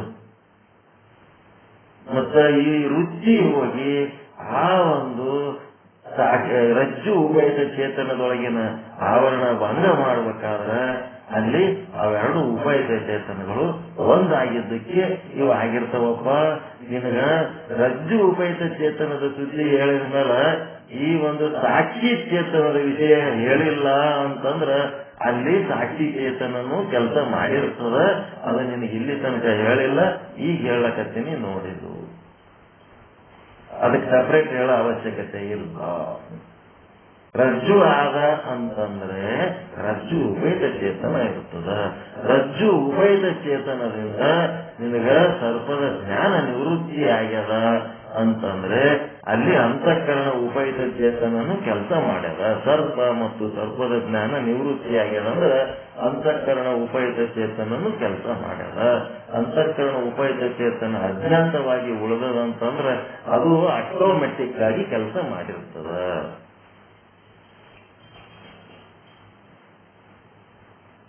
ಅನುಭವಕ್ಕೆ ಬಂದ್ರ ಈ ಚಿರಾಭಾಸಿಗೆ ಅರಿವಿಗೆ ಬಂದಿಲ್ಲ ಅಷ್ಟೇ. ಚಿರಾಭಾಸಿ ಎರಡೂ ಸಾಕ್ಷಿ ಚೇತನಗಳು ಒಂದಾಗ್ಯವ. ರಜ್ಜು ಉಪಯುಕ್ತ ಚೇತನ ಮತ್ತು ಅಂತಃಕರಣ ಸಾಕ್ಷಿ ಚೇತನ ಏನದ ಎರಡು ಒಂದಾಗಿದ್ದಕ್ಕೆ ಚಿದಾಭಾಸಿಗೆ ಅಲ್ಲಿ ಹಗ್ಗ ಕಂಡದ. ಅವರಿಬ್ರು ಒಪ್ಪಿಕೊಂಡಿದ್ದಕ್ಕೆ ಇವರು ಬಟ್ಟೆ ಖರೀದಿ ಮಾಡ್ಲಕತ್ತಾರ. ಅವರಿಬ್ರು ಒಪ್ಪಿಕೊಂಡಿದ್ದಕ್ಕೆ ಇವರು ಕಲ್ಯಾಣ ಮಂಟಪ ಬುಕ್ ಮಾಡ್ಲಕತ್ತಾರ. ಅವರಿಬ್ರು ಒಪ್ಪಿಕೊಂಡಿದ್ದಕ್ಕೆ ಇವರು ಬಂಗಾರ ಖರೀದಿ ಮಾಡ್ಲಕತ್ತಾರ. ಇವ್ರನ್ನೆಲ್ಲ ಕಾರವಾರ ಎದಕ್ ನಡೆದಂದ್ರೆ ಅವೆರಡು ಹುಡುಗರು ಒಪ್ಪಿಕೊಂಡವು ಒಂದಕ್ಕೊಂದು ಮದುವೆ ಮಾಡ್ಕೊಳಕ. ಹಂಗ ಎರಡು ಸಾಕ್ಷಿ ಚೇತನಗಳು, ಅಲ್ಲಿದು ಸಾಕ್ಷಿ ಚೇತನ, ಇಲ್ಲಿ ಉಪಯುಕ್ತ ಚೇತನ, ಎರಡು ಒಂದಾಗಿದ್ದಕ್ಕ ಈ ಚಿದಾಭಾಸನ ಕೆಲಸ ವೃತ್ತಿ ಕೆಲಸ ನಡೆದದ. ಒಂದ್ ವೇಳೆ ಆ ಉಪಯುಕ್ತ ಚೇತನ ಸಾಕ್ಷಿ ಚೇತನ ಸಂಗಮ ಆಗಿದ್ದಿಲ್ಲ ಅಂತಂದ್ರ ಇವನಿಂದ ವೃತ್ತಿ ಉಪಯುಕ್ತ ಇದವರು ವೃತ್ತಿ ಹೋಗಿ ಆ ರಜ್ಜುವಿನ ಆವರಣ ಭಂಗ ಮಾಡ್ಲಿಕ್ಕೂ ಸಾಧ್ಯ ಇದ್ದಿದ್ದಿಲ್ಲ. ಈ ಚಿದಾಭಾಸನಿಗೆ ರಜ್ಜು ಅಂತ ಗುರುತಿಸ್ಲಿಕ್ಕೂ ಸಾಧ್ಯ ಇದ್ದಿದ್ದಿಲ್ಲ. ಇದು ಸಾಧ್ಯ ಆಗ್ಯದ ಅಂತಂದ್ರ ಅದರಿಂದ ಈ ಚೇತನ ಒಂದಾಗ್ಯದ.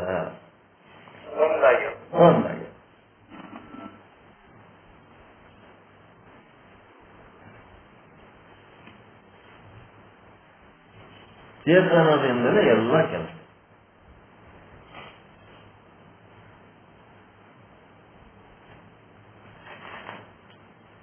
ನೀನೇ ಎಲ್ಲ, ನಿನ್ನಿಂದಲೇ ಎಲ್ಲ ಅನ್ನಂಗ ಚೇತನನೇ ಎಲ್ಲ ಮಾಡಕತ್ತು.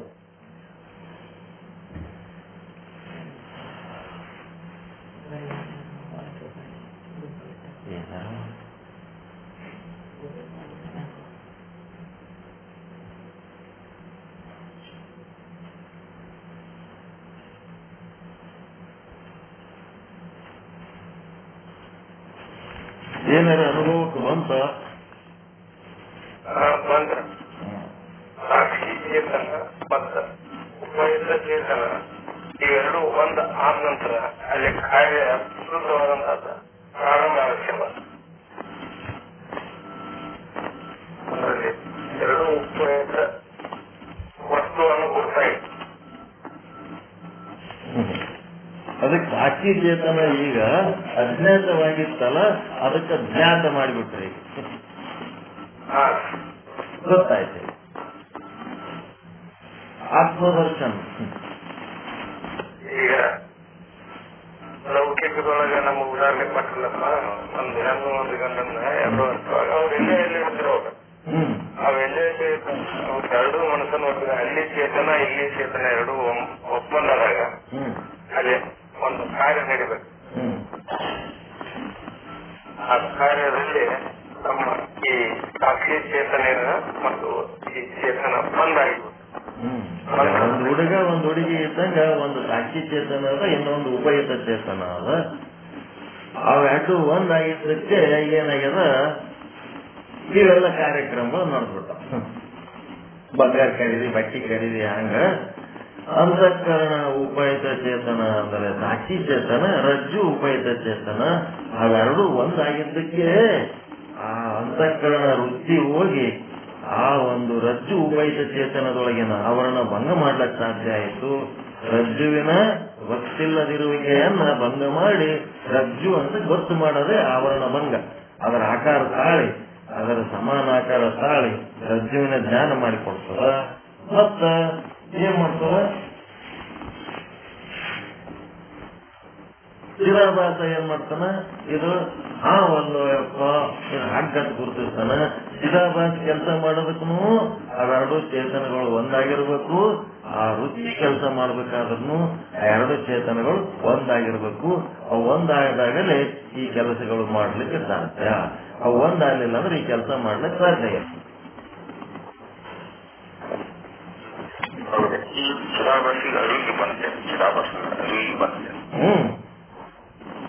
ಅವ್ ಚಿದಾಭಾಸ ನಿಧಾನವಾಗಿ ತಿಳ್ಕೋಬೇಕು, ಕೈ ಮುಟ್ಕೊಂಡು ನೋಡ್ಬೇಕು.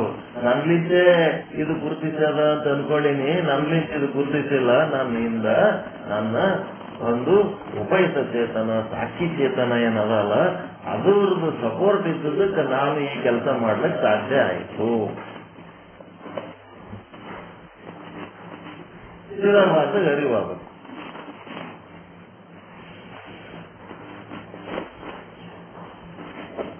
ರಜ್ಜುವಿನ ಜ್ಞಾನವಾಗುವ ಸಮಯದಲ್ಲಿಯೇ ಸಾಕ್ಷಿಯ ಜ್ಞಾನವಾಗಿರುತ್ತದೆ. ಉದ್ಗಾರ. ಅಂತಃಕರಣ ಉಪಯುಕ್ತ ಚೇತನ ಅಜ್ಞಾತವಾಗಿ ಉಳಿದಿರಂಗಿಲ್ಲ. ನಿನಗೆ ಯಾವಾಗ ರಜ್ಜುವಿನ ಜ್ಞಾನ ಆಗ್ಯದ ಅವಾಗ ರಜ್ಜು ಉಪಯುಕ್ತ ಚೇತನದೂ ಭಾನ ಆಗಿರ್ತದ. ಮತ್ತ ಸಾಕ್ಷಿ ಚೇತನ, ಅಂತಃಕರಣ ಉಪಯುಕ್ತ ಚೇತನವಾದ ಸಾಕ್ಷಿ ಚೇತನದ್ದೂ ಭಾನ ಆಗಿರ್ತದ.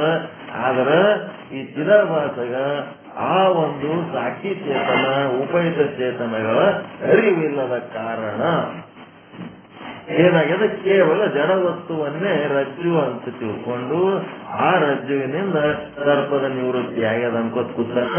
ಅದರ ಹಿಂದಿರುವ ಚೇತನಗಳು ಅವು ಒಂದಾಗಿದ್ದಕ್ಕೆ ಈ ಚಿದಾಭಾಸ ಈ ಕೆಲಸ ಮಾಡ್ಲಿಕ್ಕೆ ಸಾಧ್ಯ ಆಯ್ತು.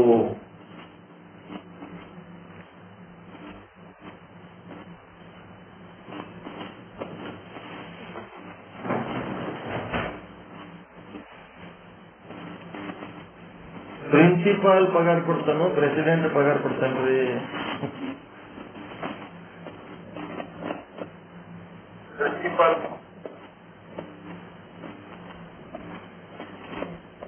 ಪ್ರಿನ್ಸಿಪಾಲ್ ಪಗಾರ ಕೊಡೋದು ಲಯ ರೂಪ ನಿವೃತ್ತಿ, ಪ್ರೆಸಿಡೆಂಟ್ ಪಗಾರ ಕೊಡ್ತಾನ ಅಂತ ಹೇಳೋದು ಅತ್ಯಂತ ರೂಪ ನಿವೃತ್ತಿ.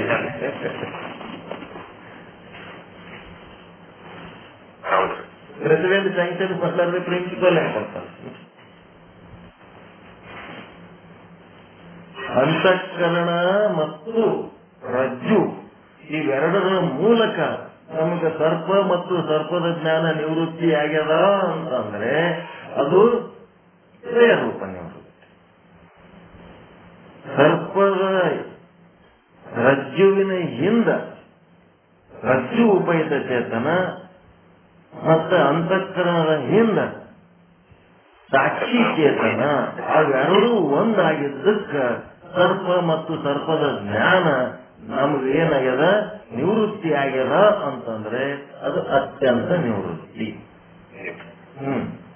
ಜ್ಞಾನಿಗಳ ಲಕ್ಷಣ.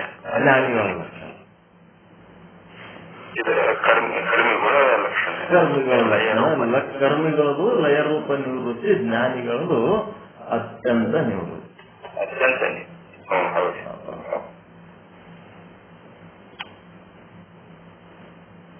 ನೋಡ್ರಿ, ಕಾಡಪ್ಪವ್ರು ಹುಷಾರಾದಾಗ ಇಲ್ಲ ಗೊತ್ತಾಗ್ತದಿಲ್ಲ, ಹೆಂಗ್ ಅನುಭವಿಸ್ತಾರ ಒಳಗೆ ಸೈಲೆಂಟ್ ಆಗಿ ಕೂತು.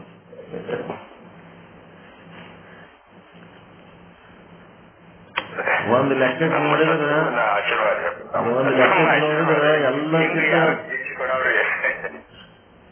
ಎಲ್ಲಕ್ಕಿಂತ ಹುಷಾರದಾರ ಅವರು. ನೀವು ತಿಳಿಸ್ಕೊಡ್ದ ಇದು ನಿಮ್ದ ಶಾಸ್ತ್ರ ತಿಳಿದಿದ್ರೆ 1000 ಜನ ದೊಡ್ಡ ಬುದ್ಧಿ ಬಂದ್ರು ತಿಳಿದಿಲ್ಲ ಅಂತ ತಿಳ್ಕೊಡ್ರಿ. ನೀವು ಶಾಸ್ತ್ರ ತಿಳಿದಿದ್ರೆ ನಿಮ್ ಶಾಸ್ತ್ರ ಎಲ್ಲರಿಗೂ ತಿಳಿದಿದ್ರೆ ಎಲ್ಲರಿಗೂ ನಮ್ ಜಾಸ್ತಿ ಅದ್ರ ಶಾಸ್ತ್ರ ಚಿದಾಭಾಸ ಮತ್ತ ಅವೇನದವಲ್ಲ ರಜ್ಜು ಏನೋ ಇದ್ರ ಮಟ್ಟಿಗೆ ನಾವೆಲ್ಲ ಹಿಂದ ಯಾರು ಮಾಡಕತ್ತಾರ ಅಂದ್ರ ನಿಶ್ಚಲ ದಾಸರ ಇದೆಲ್ಲ ಮಾಡಕತ್ತಾರ. ನಾವು ನಿಶ್ಚಲ ದಾಸರ ಒಂದು ಇನ್ಸ್ಟ್ರೂಮೆಂಟ್ ಮಾಡ್ತಾ ಇದ್ದೀವಿ. ನಿಶ್ಚಲ ದಾಸ ನಮ್ಮ ಆತ್ಮಸ್ವರೂಪರಾಗಿ ಆತ್ಮನೇ ಚೇತನನೇ ಏನಾಗ್ಯದ ನಿಶ್ಚಲ ದಾಸರ ರೂಪದಲ್ಲಿ ನಮಗೆ ಕೆಲಸ ಮಾಡಿಸ್ಲಕತ್ತ.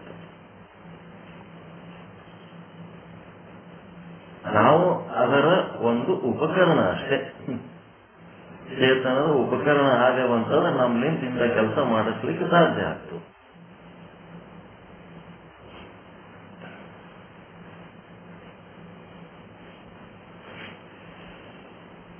ನಿಶ್ಚಲದಾಸರ ಉಪಕರಣ, ಸಾಕ್ಷಿ ಚೇತನದ ಉಪಕರಣ ನಾವು ಆಗಬೇಕು. ನಿಶ್ಚಲದಾಸರು ನಮ್ಮ ಸಾಕ್ಷಿ ಚೇತನದ ಸ್ವರೂಪನೇ ಆಗ್ಯಾರ ಇಲ್ಲ, ಆಗ್ಲಕತ್ತಾರ ಇಲ್ಲ, ಬ್ರಹ್ಮಜ್ಞಾನದ ಸ್ವರೂಪ ಆಗ್ಲಕತ್ತಾರ ಇಲ್ಲ.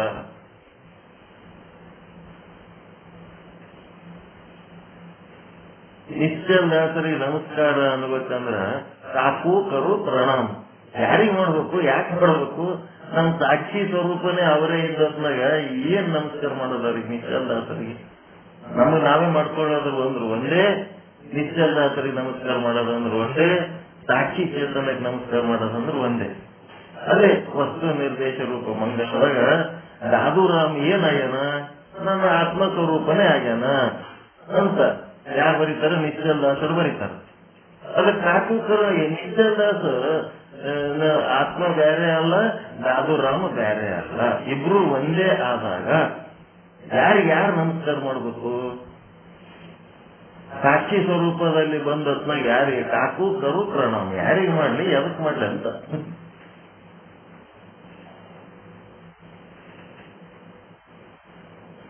ಎಲ್ಲ ವಜ್ರಣ ಆದಾಗ, ಅಖಂಡವಾದಾಗ, ಈಗ ನಿಶ್ಚಲದಾಸ ನಮಗ ಗುರುಗಳಾದಾಗ ನಮ್ಮ ಚೈತನ್ಯ ಸ್ವರೂಪರೇ ಅವರೇ ಆದತ್ನಾಗ ನಮಸ್ಕಾರ ಮಾಡೋರು ಯಾರು, ಮಾಡಿಸ್ಕೊಳ್ಳೋರು ಯಾರು?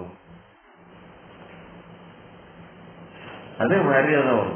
ಅವ್ರ ಆ ಒಂದು ವಸ್ತು ನಿರ್ದೇಶ ರೂಪ ಮಂಗಲವನ್ನು ಸರಿಯಾಗಿ ತಿಳ್ಕೊಂಡ್ಬಿಟ್ರೆ ವಿಚಾರ ಸಾಗರ ಎಲ್ಲ ಹೊರಗೆ ಅದು. ಅದೇ ಒಂದು 5-6 ಸಾಲಿನಾಗ. ಅದಕ್ಕೆ ಸರ್ಪದ ಜ್ಞಾನಕ್ಕೆ ಅಧಿಷ್ಠಾನ ಯಾವುದು? ಸಾಕ್ಷಿ ಚೇತನ, ಸಾಕ್ಷಿ ಉಪಹಿತ ಚೇತನ. ಸರ್ಪದ ಅಧಿಷ್ಠಾನ ಯಾವುದು? ರಜ್ಜು ಉಪಹಿತ ಚೇತನ. ರಜ್ಜುವಿನ ಜ್ಞಾನವಾಗುವಾಗ ರಜ್ಜು ಉಪಹಿತ ಚೇತನದ ಭಾನ ಹಿಂದೆ ಹೇಳಿದ್ದೇವೆ. ಅಧಿಷ್ಠಾನದ ಜ್ಞಾನವಾದಾಗಲೇ ಸರ್ಪದ ಜ್ಞಾನದ ನಿವೃತ್ತಿ ಆಗುತ್ತದೆ ಎಂಬ ಹಠವಿದ್ದರೆ, ನಿಮ್ದೊಂದು ಹಠ ಏನಪ್ಪ? ಸರ್ಪ ಇಲ್ಲದಾಗ ಸರ್ಪದ ಜ್ಞಾನನೂ ಇರಲ್ಲ ಅಂತೇಳಿ ನಾನು ಹೇಳಿನಿ. ಆದ್ರೆ ನಿಮ್ದೊಂದು ಹಠ ಏನದಪ್ಪ ಅಂದ್ರ, ಆ ಒಂದು ಅಂತಃಕರಣ ಉಪಹಿತ ಚೇತನವಾದ ಸಾಕ್ಷಿ ಚೇತನದ ಭಾನವಾದಾಗಲೇ ಸರ್ಪದ ಜ್ಞಾನದ ನಿವೃತ್ತಿ ಆಗ್ತದ ಅಂತ ನಿಮ್ಮದೊಂದು ಹಠನೇ ಇತ್ತು ಅಂತಂದ್ರೆ ಇನ್ನು ಮುಂದೆ ಹೇಳ್ತೀನಿ ಕೇಳ. ಸರ್ಪ ಹೋಯ್ತು ಅಂತಂದ್ರೆ ಸರ್ಪದ ಜ್ಞಾನನು ಓದ್ತದಂತ ಹೇಳಿದ್ರೆ ನಿಮಗ ಅಷ್ಟು ಸರಿ ಹೋಲಿಲ್ಲ ಈ ಮಾತು. ಅಂದ್ರ ಈಗ ನಿಮಗ ಸಾಕ್ಷಿ ಚೇತನದ ಭಾನವಾದಾಗಲೇ ನಿಮಗ ಸರ್ಪದ ಜ್ಞಾನದ ನಿವೃತ್ತಿ ಆಗ್ತದ ಅನ್ನಂತದ ನಿಮಗೊಂದು ಹಠ ಇತ್ತು ಅಂತಂದರೆ, ಹಠವಿದ್ದರೆ ಇನ್ನು ಮುಂದೆ ಹೇಳ್ತೀನಿ ಕೇಳ್ರಿ. ಈಗ ಸರ್ಪದ ಜ್ಞಾನದ ಅಧಿಷ್ಠಾನ ಯಾವುದು? ಸಾಕ್ಷಿ ಚೇತನ ಅಥವಾ ಸಾಕ್ಷಿ ಉಪಹಿತ ಚೇತನ. ಸರ್ಪದ ಜ್ಞಾನ ಎಲ್ಲಾಗ್ಯದ? ಒಳಗಾಗ್ಯದಲ್ಲ. ಈಗ ಸಾಕ್ಷಿ ಚೇತನದ ಭಾನವಾಗುವ ವಿಚಾರ ಹೇಳುವವರಿದ್ದಾರೆ. ಈಗ ಹೇಳ್ತಾರ ನೋಡ್ರಿ, ಆತ್ಮದರ್ಶನ ಈಗ ಮಾಡ್ತಾರ. ಈಗ ಸಾಕ್ಷಿ ಚೇತನದ ಭಾನವಾಗುವ ಅಂದ್ರೆ ಬರೀ ಹಗ್ಗ ಅಲ್ಲ, ಪ್ರತಿಯೊಬ್ಬರಿಗೆ ಅವರವರ ಆತ್ಮದ ಅನುಭವ ಆಗ್ಬೇಕು. ಈ ವಿಚಾರ ಹೇಳುವವರಿದ್ದಾರೆ. ಇದು ತುಂಬಾ ತುಂಬಾ ಮಹತ್ವದ ವಿಚಾರ. ಇದು ಹರಿಕಥೆ, ಪುರಾಣ, ಪ್ರವಚನ ಮತ್ತಿನ್ನೇನೇನಲ್ಲ, ಏನೇನ್ ಕೇಳ್ತಿರಲ್ಲ ಇವುಗಳನ್ನು ಕೇಳುವ ಹಾಗೆ ಅಲ್ಲ. 10,000 ಮಂದಿ ಕುಂತು ಕೇಳ್ತಾರ, 20,000 ಮಂದಿ ಕೂತು ಕೇಳ್ತಾರ. ಟಿವಿಯಾಗೆಲ್ಲ ಆತ ಅವು ಇವು ಏನೇನೋ ತೋರಿಸ್ತಾರ ನೋಡ್ರಿ. ಎಷ್ಟು ಮಂದಿ ಕೂತಿರ್ತಾರ ಅಲ್ಲಿ. ಅಂತದಲ್ಲ ಇದು. ಈ ಪಾಠ ಅಂತದಲ್ಲ.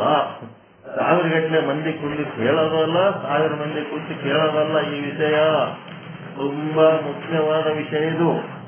ಇದು ಪುರಾಣ, ಕೀರ್ತನ, ಹರಿಕಥೆ, ಪ್ರವಚನ ಇವು ಕೇಳುವ ಹಾಗೆ ಅಲ್ಲ. ಇದು ಪಾಠ, ಬ್ರಹ್ಮಜ್ಞಾನದ ಪಾಠ. ಇದು ಪಾಠ ಬಹಳ ಇಂಪಾರ್ಟೆಂಟ್. ಇದು ಇಲ್ಲಿ ಪಾಠ ಅಂದ್ರೆ ಕಲಿಯಲೇಬೇಕು, ಪರಿವರ್ತನೆಯಾಗಲೇಬೇಕು.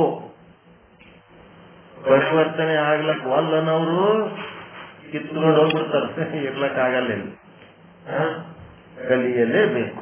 ಪ್ರವಚನ ಹೇಳೋರು ಹೇಳ್ತಿರ್ತಾರ, ಕೇಳೋರು ಕೇಳ್ತಿರ್ತಾರ, ಬಿಡೋರು ಬಿಡ್ತಿರ್ತಾರ. 10,000 ಮಂದಿ ಕೂತು ಕೇಳ್ಯಾರಂದ್ರೆ 10,000 ಮಂದಿ ಅದನ್ನೆಲ್ಲ ಕೇಳ್ಯಾರನ್ರಿ ಅವ್ರು. ಅದ್ರ ಪಾಠ ಅಂದ್ಮೇಲೆ ಕಂಪಲ್ಸರಿ ಕಲೀಲೇಬೇಕು, ಪರಿವರ್ತನೆ ಆಗಲೇಬೇಕು.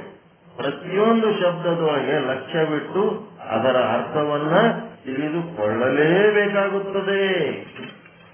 ಸಾಕ್ಷಿ ಭಾನವಾಗುವುದೇ ನಮಗೆ ಗೊತ್ತಿಲ್ಲ. ಅದು ಹೇಗೆ ಆಗುತ್ತದೆ ಎಂಬುದರ ಬಗ್ಗೆ ತಿಳಿಯೋಣ. ಸಾಕ್ಷಿ ಎಂಬುವುದು ನಮ್ಮಲ್ಲೇ ಇದ್ದಾನೆ, ನಮ್ಮಿಂದ ಬಿಟ್ಟು ಹೊರಗೆ ಇಲ್ಲ. ಪರಂತು ಸಾಕ್ಷಿಯ ಭಾನ ಹೇಗಾಗುತ್ತದೆ ಎಂಬುದನ್ನ ಈ ಪುಣ್ಯಾತ್ಮರು ತಿಳಿಸಿಕೊಡುತ್ತಿದ್ದಾರೆ. ಸಾಕ್ಷಿ ಭಾನ ಹೆಂಗಾಗ್ತದ ಅನ್ನೋದು ಪುಣ್ಯಾತ್ಮರಂದ್ರ ನಿತ್ಯದಾಸರು ತಿಳಿಸಿಕೊಡ್ತಾ ಇದ್ದಾರೆ. ಈಗ ನಮ್ದು ಮುಗಿತು ಪ್ರಶ್ನೆ. ಇಷ್ಟು ತಿಳ್ಕೊಂಡಿದ್ರೆ ಸಾಕು. ಸಾಕ್ಷಿ ಆತ್ಮಸಾಕ್ಷಿಯ ಭಾನ ಹೆಂಗಾತು ಅನ್ನೋದು ನಾಳೆ ತಿಳ್ಕೊಳ್ಳೋಣ, ಫ್ರೆಶ್ ಇದ್ದಾಗ ತಿಳ್ಕೊಳ್ಳೋಣ. ಈಗಾಗಲೇ ಎಷ್ಟಾಯ್ತಪ್ಪ ಅಂತಂದ್ರೆ 1:41 ಅಂದ್ರ ಒಂದು 15-20 ನಿಮಿಷ ನಿಮ್ಮ ಕಾರ್ಯಕ್ರಮ ಇದ್ರು ಸುಮಾರು 1 ಗಂಟೆ ದಾಟಿ ಹೋಗ್ಬಿಟ್ಟಿವಿ ನಾವು. 1 ತಾಸು ಆದ್ಮೇಲೆ ಮುಂದೆ ಏನಾಗ್ತಿರ್ತಾವಂತ ಹೇಳಿದ ವಿಷಯ ಎಲ್ಲ ಹೊರಗೆ ಹೋಗ್ತಿರ್ತಾವ, ಕಿವಿಯೊಳಗೆ ಹೋಗಲ್ಲ. 45 ನಿಮಿಷದಿಂದ 1 ಗಂಟೆ ತನಕ ಏನ್ ಹೇಳ್ತೀವಿ ಅದಿಷ್ಟೇ ವಿಷಯ ನಿಮಗ ಮನನ ಆಗ್ತದ, ಶ್ರವಣ ಆಗ್ತದ. ಅದಕ್ಕಿಂತ ಹೆಚ್ಚು ಹೇಳಿದ್ರೆ ಹೋಗಂಗಿಲ್ಲ. ಯಾಕಂದ್ರೆ ಕೆಪಾಸಿಟಿ ಇಲ್ಲ, ಮನುಷ್ಯ ಕೆಪಾಸಿಟಿ ಅಷ್ಟೇ. ಅದಕ್ಕ ಒಂದು ರೆಕಾರ್ಡ್ ಮಾಡಿ ಇಟ್ಟಿರ್ತೀವಿ. 2 ಸಾರಿ 3 ಸಾರಿ ಕೇಳಿದ್ರೆ ಅಂತಂದ್ರೆ ಅದು ಪರ್ಫೆಕ್ಟ್ ಆಗ್ತದೆ. ಹೀಗಾಗಿ ಈ ಸಾಕ್ಷಿಯ ಭಾನ ಹೇಗಾಗುತ್ತದೆ ಅನ್ನೋದನ್ನ ನಾಳೆ ತಿಳ್ಕೊಳ್ಳೋಣ ಅಂತ ಹೇಳುವ ಮೂಲಕ ನನ್ನ ಈ ಚಿಂತನವನ್ನ ತಮ್ಮೆಲ್ಲರ ಪಾದಕ್ಕೆ ಅರ್ಪಿಸ್ತಾ ಇದ್ದೇನೆ. ಎಲ್ಲರಿಗೂ ಒಳಿತಾಗಲಿ, ಎಲ್ಲರಿಗೂ ಶುಭವಾಗಲಿ. ಜೈ ಶುದ್ಧ ಬ್ರಹ್ಮ, ಜೈ ಜೈ ಶುದ್ಧ ಬ್ರಹ್ಮ. ಮುಂದೆ ಮಾಡ್ತಾರೆ ಮಾಡ್ತಾರೆ.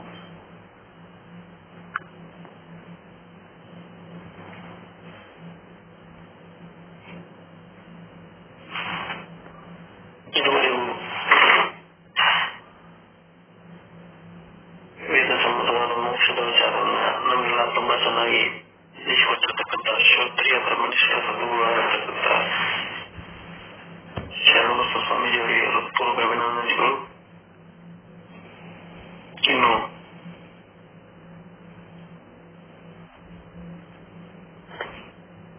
ಮಂಗಲಾಚರಣೆ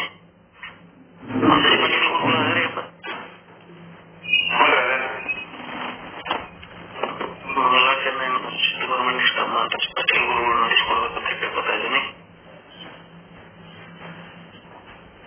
ಭಾರತೀಯನ್ನು ಬೆಳಗುವೇನು ಪೀತಾಂಬರಜಿಗೆ, ಪಂಡಿತ ಪೀತಾಂಬರಜಿಗೆ, ಸರ್ವಶಾಸ್ತ್ರ ಕಲ್ಲಮ ಸರ್ವಜ್ಞ ಮೂರ್ತಿಗೆ, ಸರ್ವಜ್ಞ ಮೂರ್ತಿಗೆ, ಬಾಲಭೂತ ಶ್ರೀ ಚಂದ್ರೋದಯ ರಚಿಸಿದಾಸನಿಗೆ, ವಿಚಾರ ಸಾಗರ ಇಂಗಿತ ತಿಳಿಸಲು ಟಿಪ್ಪಣಿ ಬೋಧಿಕಗೆ, ವೃತ್ತಿ ಪ್ರಭಾಕರ ಸಾರವನರಿತ ಪರತರ ಪಂಡಿತಗೆ, ವೃತ್ತಿಯ ಸಾವಳಿ ಕೃತಿಯನ್ನು ಪ್ರಕಟಿಪ ಮಹಿಮನಿಗೆ, ಸಂಸ್ಕೃತ ವಲಯದ ಸಾಧಕ ಜನರಿಗೆ ಕರುಣೆಯ ತೋರಿದವಗೆ, ಪಂಚದಶಿ ಗ್ರಂಥವ ಹಿಂದಿ ಭಾಷೆಯ ಬರೆದವಗೆ, ಬಂದ ಮೂಲ ಅಜ್ಞಾನವ ಕಳೆದ ಸದ್ಗುರು ದೇವರಿಗೆ, ಕಂದನಾದ ಗುರುನಾಥಗೆ ಒಲಿದ ಶ್ರೀ ಶಿವಾನಂದರಿಗೆ, ಆರತಿಯನ್ನು ಬೆಳಗುವೇನು ಪೀತಾಂಬರಜಿಗೆ, ಪಂಡಿತ ಪೀತಾಂಬರ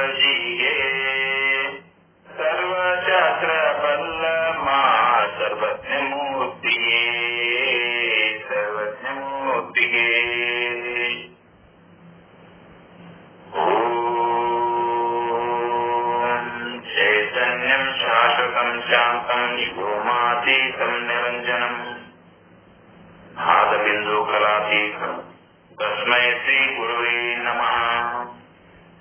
तावलं जङ्गमं चैव तथा चैव चराचरम् व्याप्तमेव जगत्सर्वं तस्मै श्रीगुरुवे नमः। ज्ञानशक्तिसमारूढः तत्त्वमाला विभूषितः भक्तिमुक्तिप्रदाताय तस्मै श्रीगुरुवे नमः। अनेकजन्म सम्प्राप्त सर्वकर्मविदायिने स्वात्मज्ञानप्रभावेन तस्मै श्रीगुरुवे नमः। न गुरुरोरधिकं सत्त्वं न गुरुरोरधिकं तपः तत्त्वं ज्ञानात् परं नास्ति तस्मै श्रीगुरुवे नमः। मन्नाथः श्रीजगन्नाथो मद्गुरुः श्रीजगद्गुरुः ममात्मा सर्वभूतात्मा तस्मै श्रीगुरुवे नमः। ध्यानमूलं गुरुमूर्तिः पूजामूलं गुरुपदम् मंत्रमूलं गुरुर्वाक्यं मोक्षमूलं गुरुकृपा गुरुरादिरनादिश्च गुरुः परमदैवतं गुरुः परतरं नास्ति तस्मै श्रीगुरुवे नमः।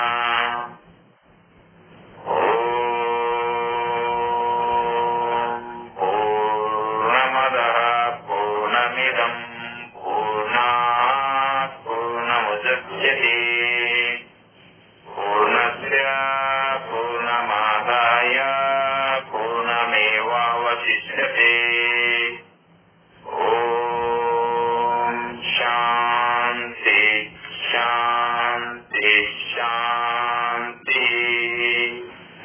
परमानन्दप्राप्ति भव सर्वदुःखनिवृत्ति भव इष्टार्थसिद्धिरस्तु यशस्वी भव यशस्वी भव। शांति शांति शांति। ಎಲ್ಲ ಶರಣರು ಮರೆಯೂ ಶರಣ ಶರಣಾರ್ಥಿಗಳು. ಎಲ್ಲ ಗುರುಗಳಿಗೆ ಶರಣ ಶರಣಾರ್ಥಿಗಳು. ಎಲ್ಲ ಶರಣ ಶರಣ ಶರಣ.